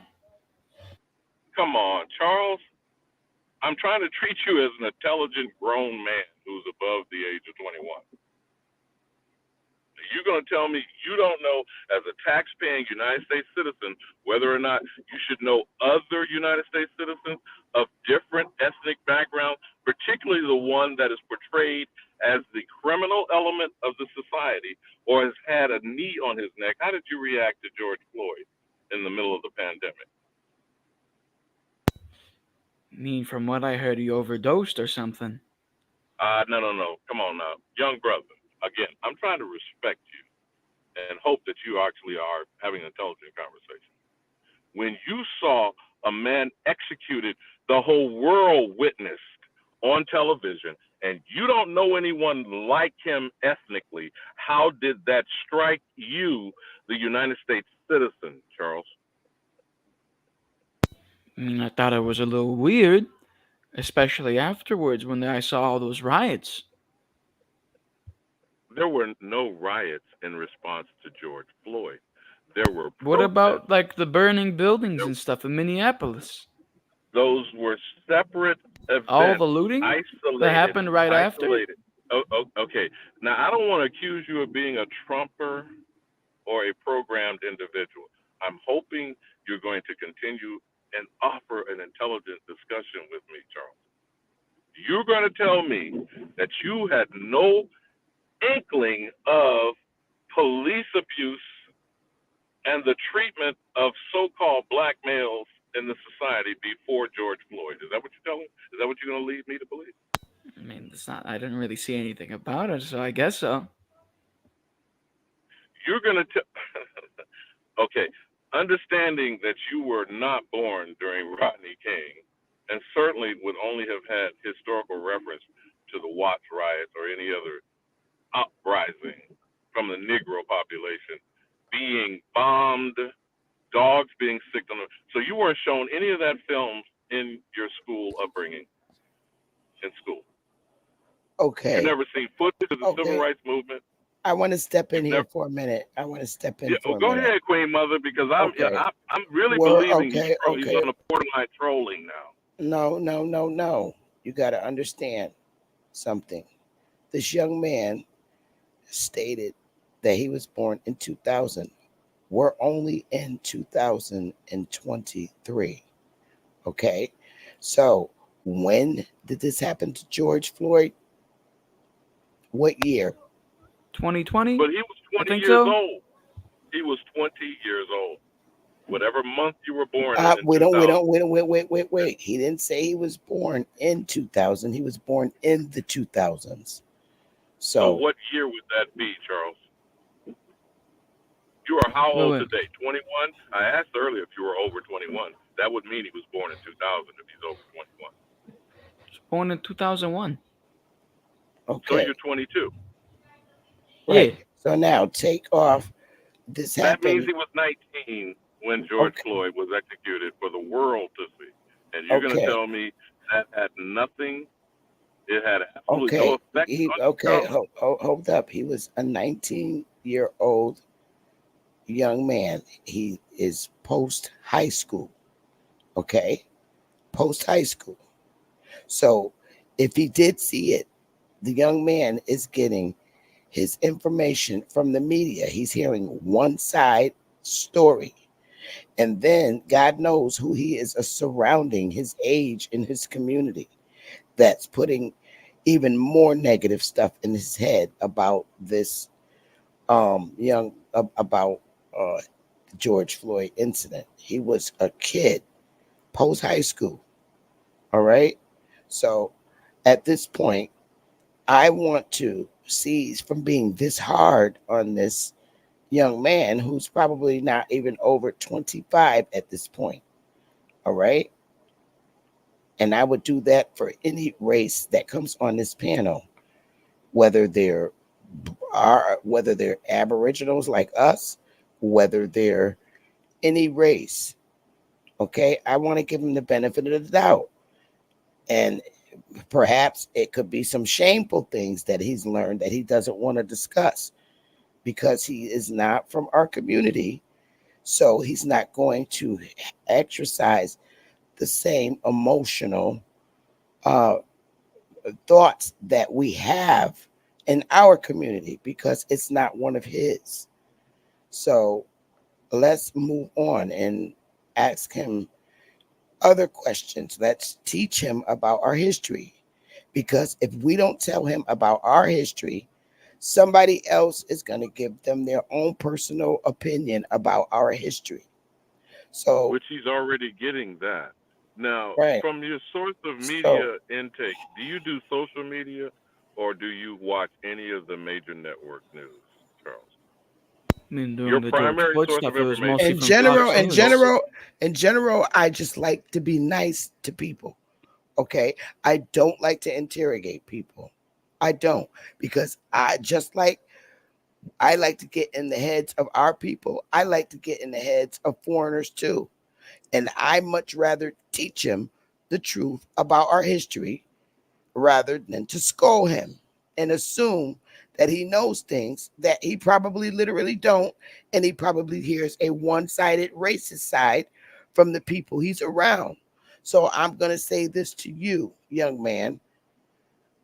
I am Sister Bethy. The people on this panel are all aboriginals and to this landmass. We're not from Africa. If you ever heard that we're from Africa, this land was stolen from our ancestors by this government. And it's a story that's been hidden for many, many years. Our identities were stolen and our ancestors were forced off their lands during war and after into the inner city hoods of America. Our lands were taken away from us by foreigners. Okay. Many people have probably told you that we're black and we came from Africa on slave ships to be slaved by white people. That's not the truth. It is a lie.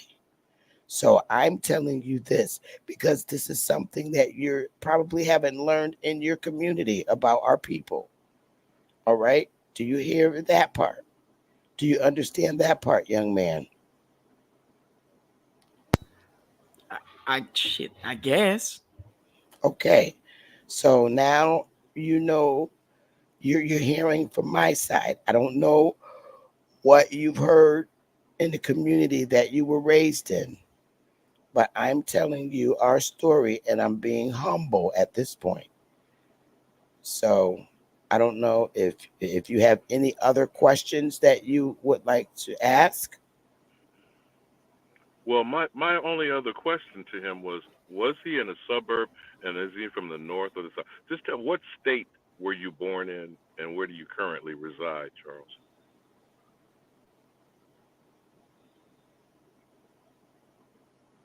I've Charles? mostly been in Wyoming. Oh, Wyoming. Okay. That is a whole I did not see that coming.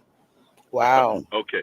So you are from a rural community, and how small a population from the city? You don't have to name the city. How small a population is the city that you were raised? Just a small town, I think. What? Okay. The range of the number of people in that town? Maybe 100. Oh yeah, you would. Yeah, I'm not sure. He's very sheltered. So if you're from Wyoming, he's very sheltered because he's from a very rural area. We don't even hear about Wyoming, but I do hear it's a beautiful state. So yes, he comes from a sheltered community. Okay. Do you have any other questions, Charles? No, I don't. No. Well, Okay. actually, Hold on. Before leaving, because Wyoming is very interesting as a settler state history. You may want to check into that and understand what settler communities are, and what is the difference between Plains Indians and American Indians. Okay. because the Native American that you've seen in Hollywood is not us. Do you understand what I'm saying, Charles? Okay, but I think I realized there's one more question I wanted to ask or something before this conversation's over or something. Most of my time during my education, I was taught more about the Jews than anything.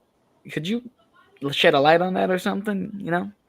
I don't really like to hold conversations about Jews, okay?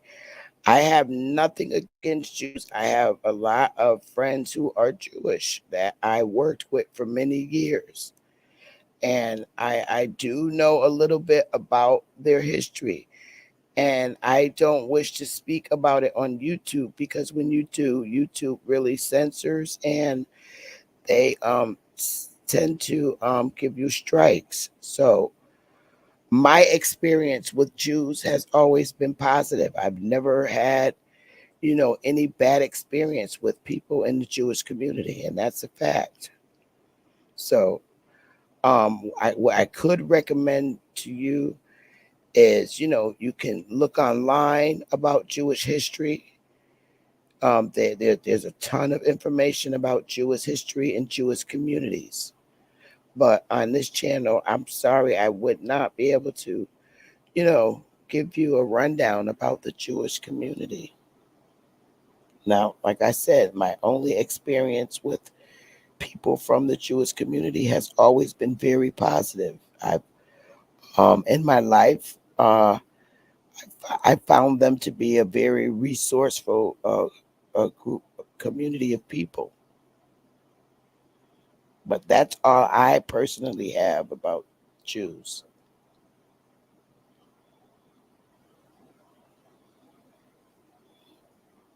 Okay. Okay. So I'm sorry I couldn't be helpful to you there.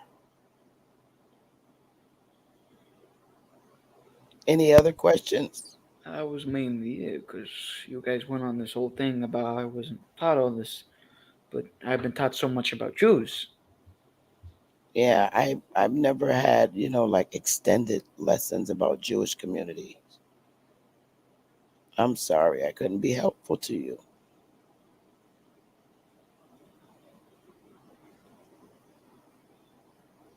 Yeah, it's fine. Thank you.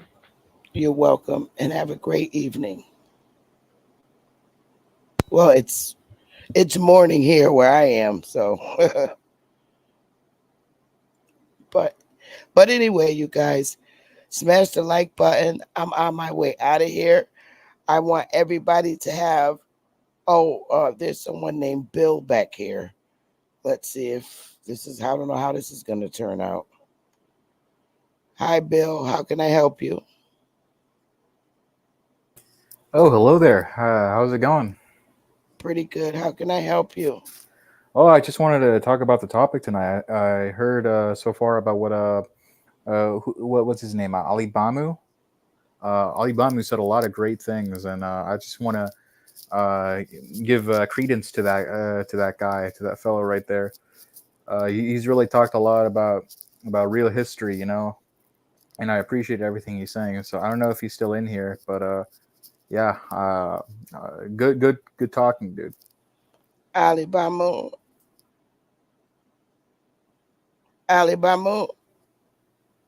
Oh, looks like he went off. No, he's on here. Ali Bamu.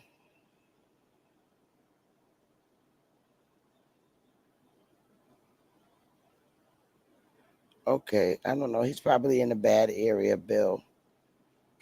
Oh, that's fine. That's fine. Because he is driving. Yeah, so I just wanted to bring up what everyone was saying in the stream chat. They said that that guy, I don't know what his name was, Charles. Yes, they wanted to give him sources to essentially help him on his path to make sure he has the right info in his head. Because I don't know. I felt like he was really lost when he left here. He kept talking about his hatred towards the hat community, and it felt like we just left him with no info in his head. So if you have any sources for anything you guys have been saying tonight, and you could like put them on screen or something, or put them in chat that we can like look up and read, that would help us out a lot, so we can know more about how we're all Aboriginals.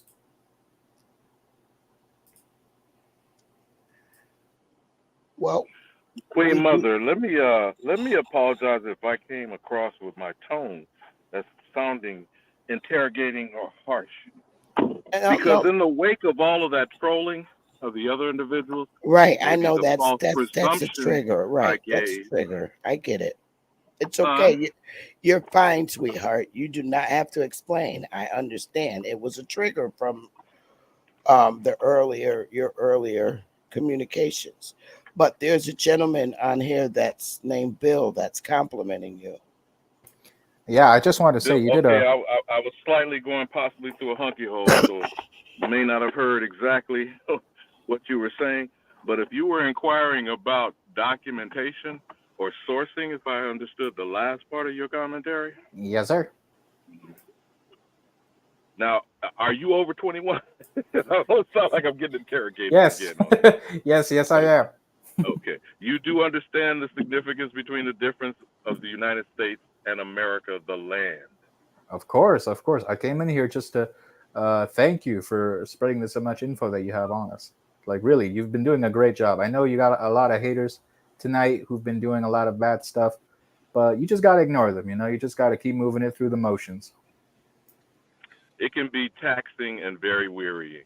So first and foremost, the people who are foreign to this land having the gall, the unmitigated gall and the nerve to ask the Negro who he or she is when you have been perpetuating the mythology of a Negro.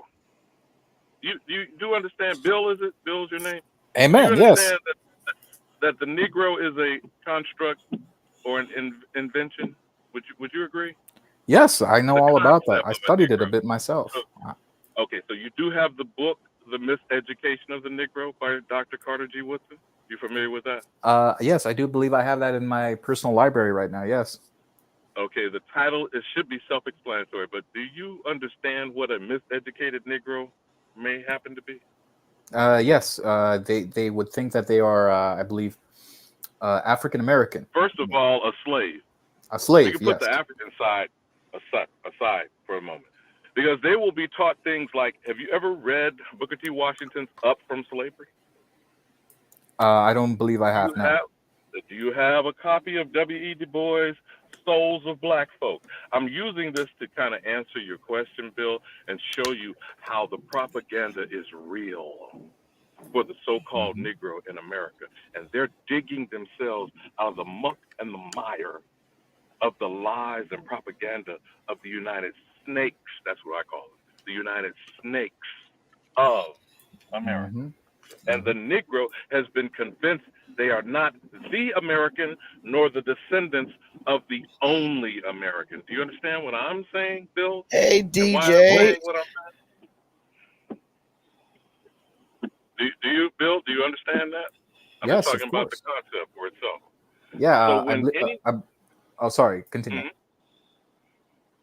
No, the basic point is that nothing is American history till the American knows he or she is the American. So everything else that's been taught is United States history. Do you get? I hope you understand the significance of the difference between the two. I understand completely. So, and one is researching for America, and I'm not saying that you aren't. I'm not suggesting that you aren't. But if you had an American ancestor, do you think you want to research the heritage and the genealogy and the family tree of that American ancestor of yours? No matter if it's 1 out of 8, 1 out of 16, 1 out of 32, 1 out of 64. Are you feeling what I'm saying, Bill? Yeah, I hear what you're saying. And those people who are calling themselves American Indians, who are very pale-skinned and are using Native American imposters in front of them, what do you feel is their intention and their agenda? I believe it is to divide. I think. Would it also be to remove, displace, and replace the Negro who does not know he or she is the actual American, whether you call yourself Indian or not, and to remove them off of their land and their inheritance a la the Doctrine of Discovery. Are you familiar with that document? I am familiar. Yes, very much. Are those sources necessary for one to understand with clarity what might be the American dilemma? And I not to believe put so. words in your mouth, Bill, what would you suggest would be the American dilemma after what I just described? I think the true American dilemma is that a lot of people just they've lost their identity, their true identity. Okay, whether it be the Aboriginals of America, or whether it be just in general. I feel like everyone's just very much lost, and they need some more guidance. And I love what you guys are doing tonight. It's breathtaking, really. Since you brought that up, Bill, because there was some very ambiguous comment from someone who refers to themselves as Mad Dog Down Under. And Queen Mother, I was going to extend the invitation to that person, which didn't decide to hit the link. But what would you suggest is the difference between the Aboriginal understood to be from Australia and the Aboriginal to America? Oh well, I was just using the termage that Sister Bethy No, used. you were not in error, Bill, but I'm just saying, since you made that comment, what would you suggest would be either the difference or the similarity between the Aboriginal in Australia and the Aboriginal in North America, specifically North America? Well, I More think that accurately, the United States, because some would say Canada, some would say Mexico. But go ahead, Bill. Of course, of course. I think they both share the same plight, pretty much. I think that they have both just been pushed out of their one true land, because as Sister Bethy said, we all come from the soil, and the Aboriginals in Australia, they pretty much just let their land be taken over, and the Aboriginals of North America, they've pretty much lost their sense of land, I'm not sure. My brother from another mother. Let's pause a beat on that, because I was going to point out what would you suggest is the glaring difference between North America and Australian Aborigines. How about the Australian knows he's in Australia and of Australia, and the North American Negro knows what? That he is of America and also of America? No, he or she does not, Bill.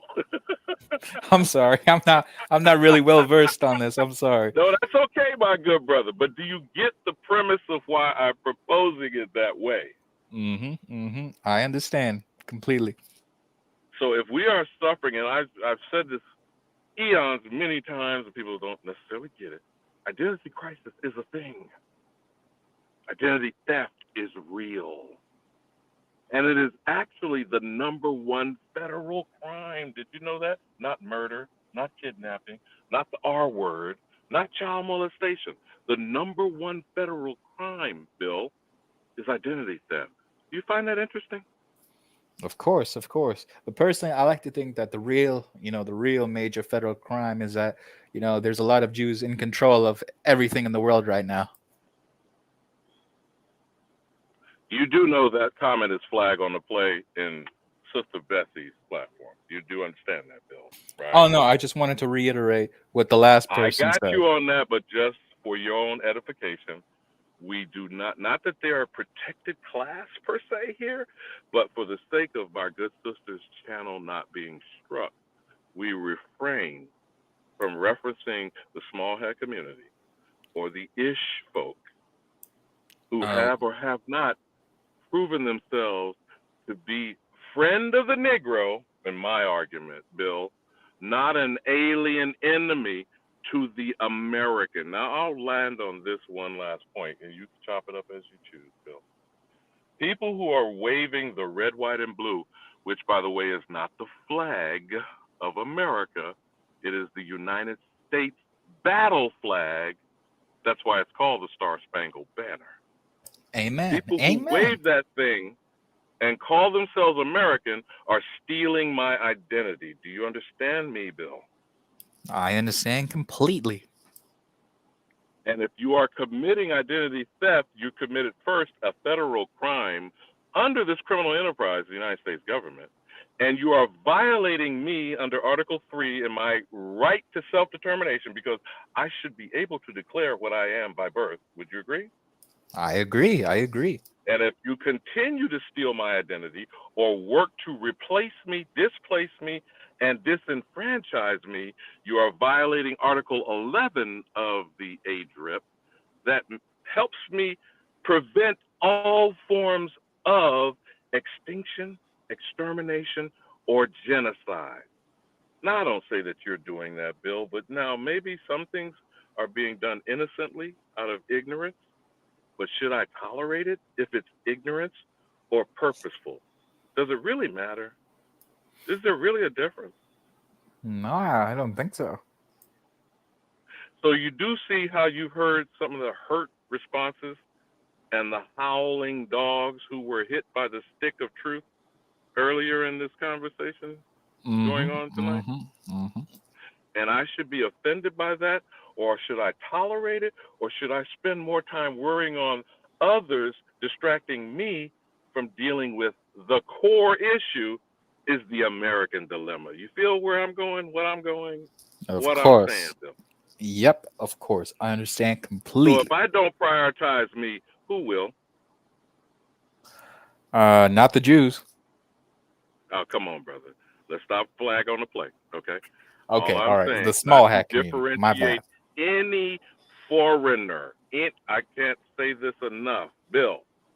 There is only one American. Do you understand what I'm saying, what I am saying, when I am saying, what I am saying? Yep. So then by definition, all others are either un-American or foreign aliens. I don't care how long they have resided here or were native born here. You follow me, brother? Well, I can certainly say this. I don't have anything against the Jews. The Jews didn't do anything to me. I mean, That you're aware of. Sister That Bethy, you're aware of, Queen Mother. what about Zionism, though? What is your belief on Zionism? Hold on, Bill. Hold okay, on, Bill. no, That's foreign wait. policies of a foreign land. Okay, We are trying to address American policies, American issues in America. I'm sorry, Okay. Queen Mother. You got it. I do not. Okay, here's the way I see. Here's what here's how I live and how I think. Other countries, I don't call shots.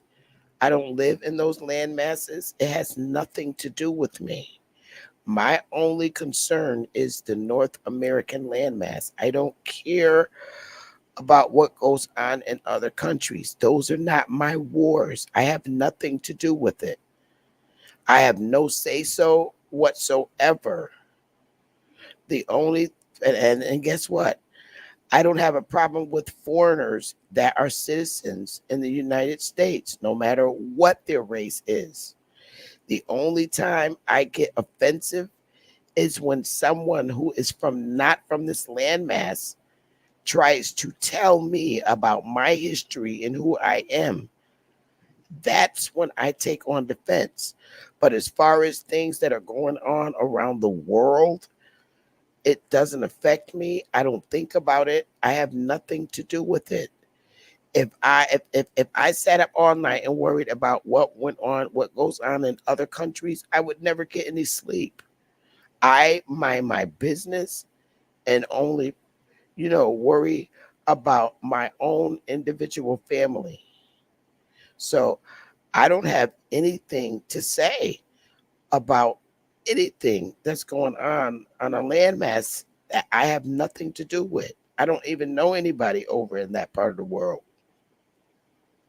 So I'm just keeping it very real. I understand completely, Queen Mother. No disrespect at all. I was just trying to essentially provide a talking point to Ali Bamu because he is mentioning American policies right now, and all that's great to mention because the American policies have put down the Negro, the black man, forever.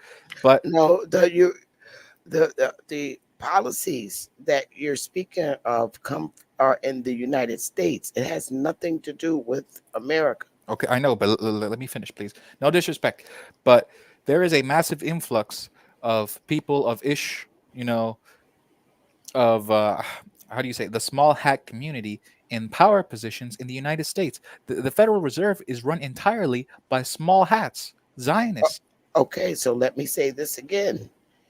The United States is a nation of immigrants. I have nothing to do with immigrant fights. It's their system. It's what they operate. And guess what? They happen to be the ones that were voted in to run it. No one was voted into the Federal Reserve, however. Okay. It is a strictly non-government entity. Okay. They are the reason why we have taxes. Okay, I can say this then.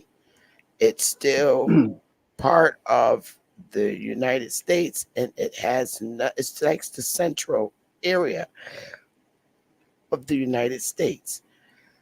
I don't have anything to do with how immigrants run their country. It's a foreign nation. I'm not talking about a foreign nation. I'm talking about a group of people that is in control of the American policies, of which Ali Bamu is trying to fight with me. No, Debate they're in control of the United States policies, not the American policies. Those are not American policies. But he's talking about the United States policies. Right. I don't have anything to do with that. That's not my government. I don't own it. Well, where do you live, Sister Bethy, by the way? No disrespect. I live on my land mass. In what state? I wish not to say. Oh, because because I don't care. It's their government. I work in their government, and as long as I get my paycheck and I come home, I'm gonna keep it very well. I don't give a tutti frutti. Okay. Well. Okay. Let me tell you some of the things that would trigger me. Yes, ma'am. If I worked my 80 hours and I didn't get my paycheck, that's when I'm gonna react. But as long as that is coming in and I'm able to take care of my family, I don't care. I'm not into the United States politics. I left that a long time ago.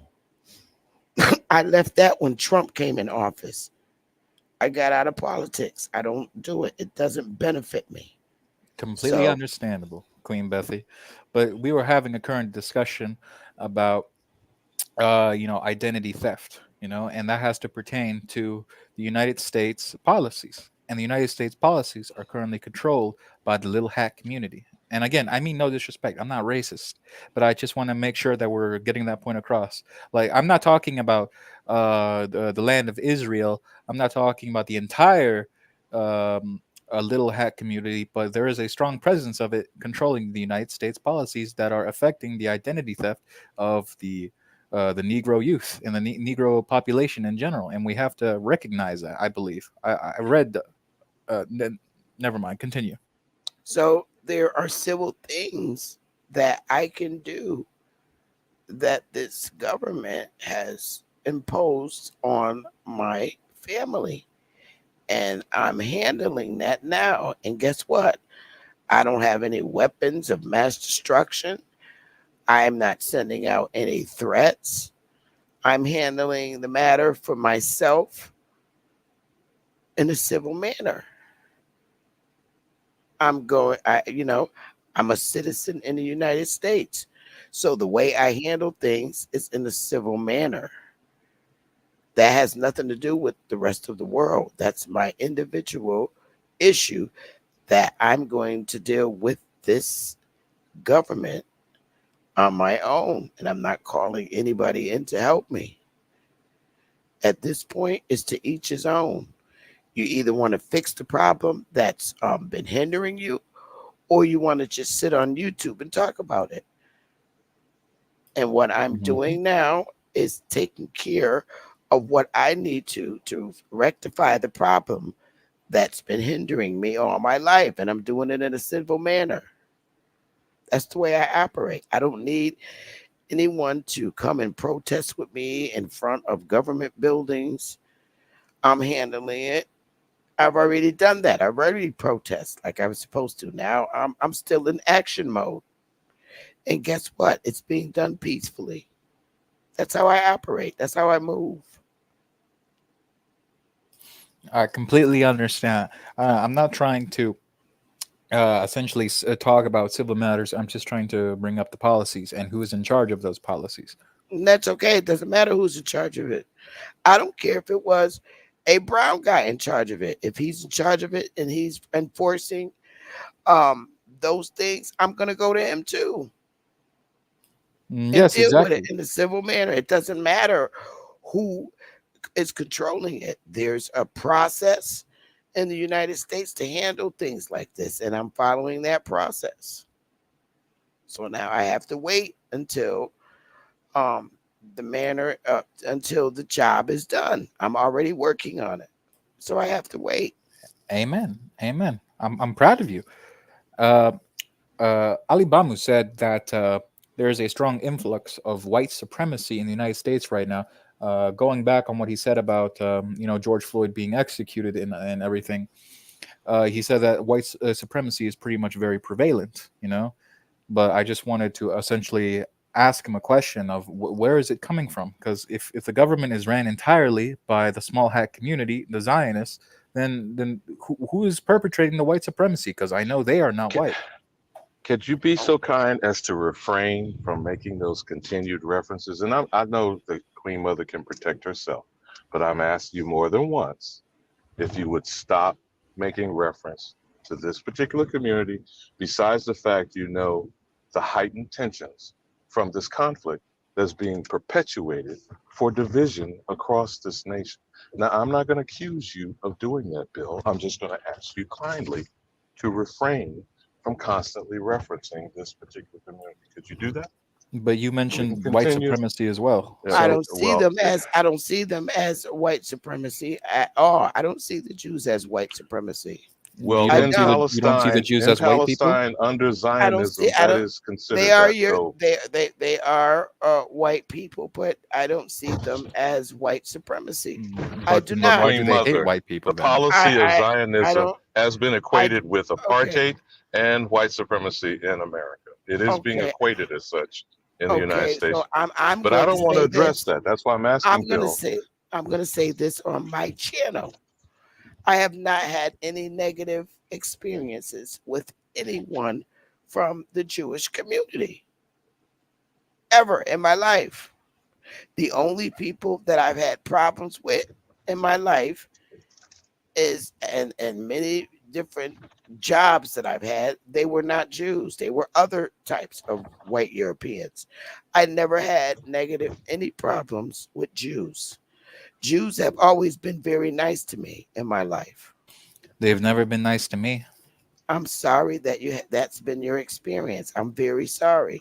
My But friends have that's- died because of them. I'm sorry that you. I lost my experienced- home in 2008 Okay. because of them. I'm sorry that happened to you. I'm very sorry that happened to you, but it's just not been my experience. Your personal issues and problems are yours. So you're going to have to figure out a way on how to civilly handle that. I haven't had those problems with Jews. I like Jews. I do. I really Yeah, I do. like Jews too. So I don't know what to tell you from here, my friend. But whatever it is, I have no hatred towards the Jews, Queen Mother. I am not trying to start a conflict. I am just trying to bring back what Ali Bamu said about white supremacy. That's it. Okay, there's other white people that are white supremacists. And it is what it is. And guess what? I haven't had any issues with white supremacists, but I think everybody, no matter what their color is, have suffered racial discrimination. There are two specific examples in the latest insurrection of the Proud Boys and the Oath Keepers are run by a Hispanic, quote unquote, white male who are going to jail for between 18 to almost 2 decades worth of time for advocating the overthrow of this government and going around shouting that blank will not replace us. We saw that in Charlottesville. We understand that Donald John Trump has trafficked in white nationalism, has utilized the rhetoric of Rush Limbaugh for over 3 decades before he transitioned. I don't know Oh, whether it's heaven hold or up, hell, hold up, hold up, hold up, hold but up, hold up, hold up, hold up, hold up, yes, Queen Mother. hold up.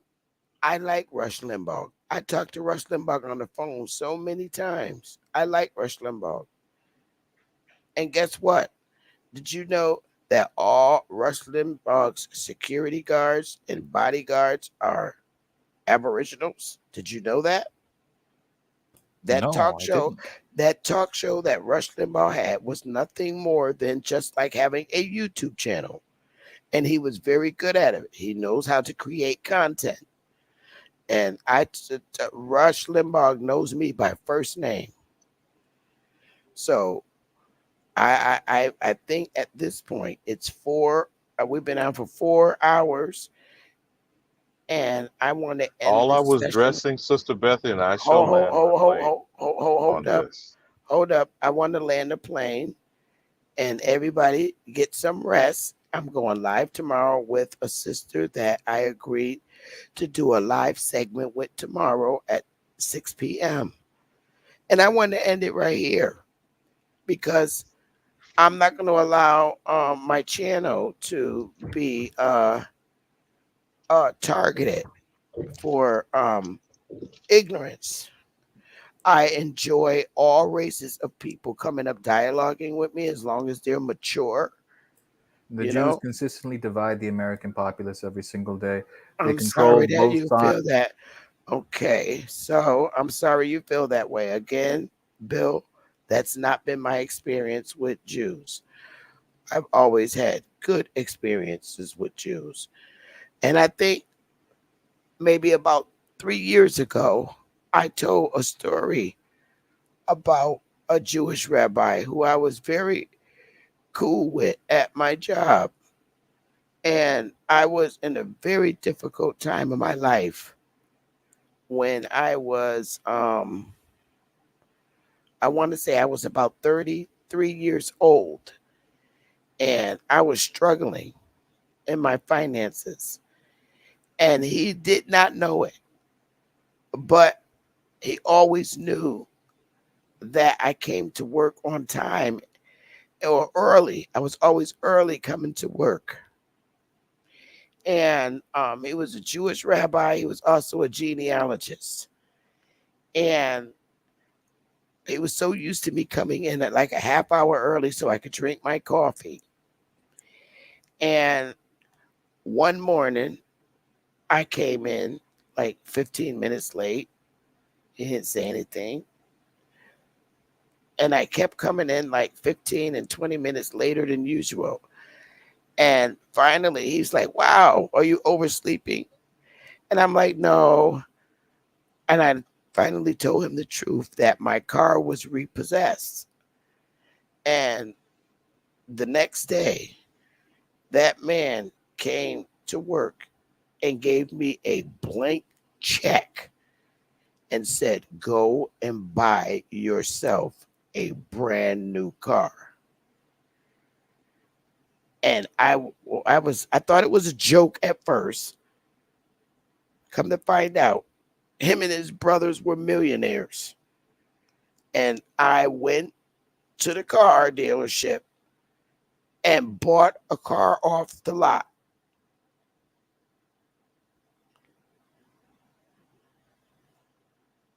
That has been my experience with Jews. Like I said, it's been resourceful. So why should I sit on the fucking panel and say negative things about somebody who was a co-worker and provided me with transportation to get to work? And he knew when he gave me the blank check, he said, you know, you remind me of my daughter. You and her are born on the same day. You're a good girl. And I know you're a good girl. Well, he said, you have to be if you're sitting up talking to me. And he said, I talk to my wife about you all the time and she likes you. And his wife came to visit me when I was working in CVS and asked me how was my car? And she smiled. She was so humble to me. And she said, now I see why my husband likes you, because you are a good girl. So that's been my experience with you, sir. And at this point, I'm ending my segment. And guess what? I haven't cussed in a minute. I don't give a fuck who don't like it. So all Jews are not evil and racist and supremacists. I don't believe that, because nobody in the world would buy me. Nobody in my community would even give me a fucking ride to work, let alone buy me a fucking car. So all this shit that y'all say, or that you come up on this panel with this bullshit, everybody is not evil. If you see an evil Jewish person, guess what? There's 10 evil Negroes. You see an evil white person, there's 10 evil Negroes. So I deal with people based on the individual, because everybody in the world is not ugly. It's not ugly. And I'm going to land my plane there, because I want people from all shades to feel comfortable visiting my channel and dialoguing with me. In YouTube, there are many people in YouTube that can't stand my guts. They can't stand the sight of seeing me. And that's understood. And that's fine too.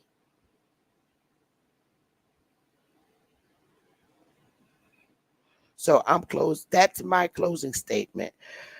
Brother Ali Bamu or Brother Chris, if you have any closing statements, I want to land the plane here.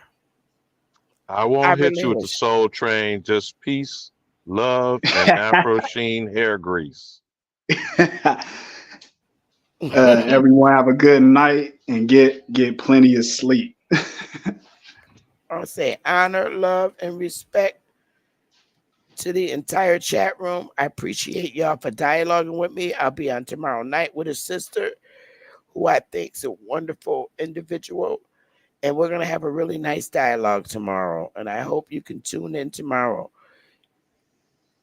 Y'all take it easy and have, oh my goodness, what is this crap here? This stuff is just a mess. I tell you, people just, oh my goodness. I don't know where some people come from. I don't. People just leave the craziest mess in the back chat. But anyway, y'all have a warm day. I'm out of here. Wide open. Yeah. Conscious. Matic. Alright, so far away I come from. I sit and wonder about the times that it made sense. But nowadays I don't worry about what's past tense. My younger days I used to hang around with mad friends. If we just fell out, I don't really know what happened. A lot of people come around and keep you stagnant, distraction. So yeah, don't show them no compassion. We was really out here grinding, really rapping, stacking them Franklins, them Grants, and them Jacksons. Imagine if we would've never chased our passion. We probably would've never knew what happened. They was all just talk, we showed action. Once they leave, don't you let them back in. Just pack up all their stuff and send them packing. I'm blacking on anybody thinking they could act up with me. This vibe ain't for free, cause where I'm at in life, I'm only focused on me. Note the self, know yourself, focus on your health. They don't wanna help, then fuck it, do it by yourself. Don't give them no excuse to put you on the shelf. If it's me, myself, and I, then it's no one else. Yeah. Self-love is the best love. It's the people who always give that never get love. They ain't real enough to probably say they messed up. Just let it go and make the best of it. Yeah, self-love is is the best love. It's the people who always give that never get love. They ain't real enough to probably say they messed up. Just let it go and make the best of it. Love yourself. Yeah, practice what you preaching, but clearly they not practicing entitlement and pride. Yeah, those two things they factor in. Spiral out of control just from all the bantering. When they accustomed to talking behind your back with all that chattering. I remove myself before I abuse myself. Talk about self-love, but you gotta do it yourself. Yeah, I won't act too good for no help. We all healing now. Said some things about me that ain't true. How you feeling now? Even at my lowest, they tried to find a way to bring me down. Big y'all up for years, ain't talking just the brand or the sound. I don't throw things around, I do it from the heart proud. Mama just wanna see her sunshine, removing them dark clouds. Yeah, self-love is the best love. It's the people who always give that never get love. They ain't real enough to probably say they messed up. Just let it go and make the best of it. Yeah, self-love is the best love. It's the people who always give that never get love. They ain't real enough to probably say they messed up. Just let it go and make the best of it. Love yourself.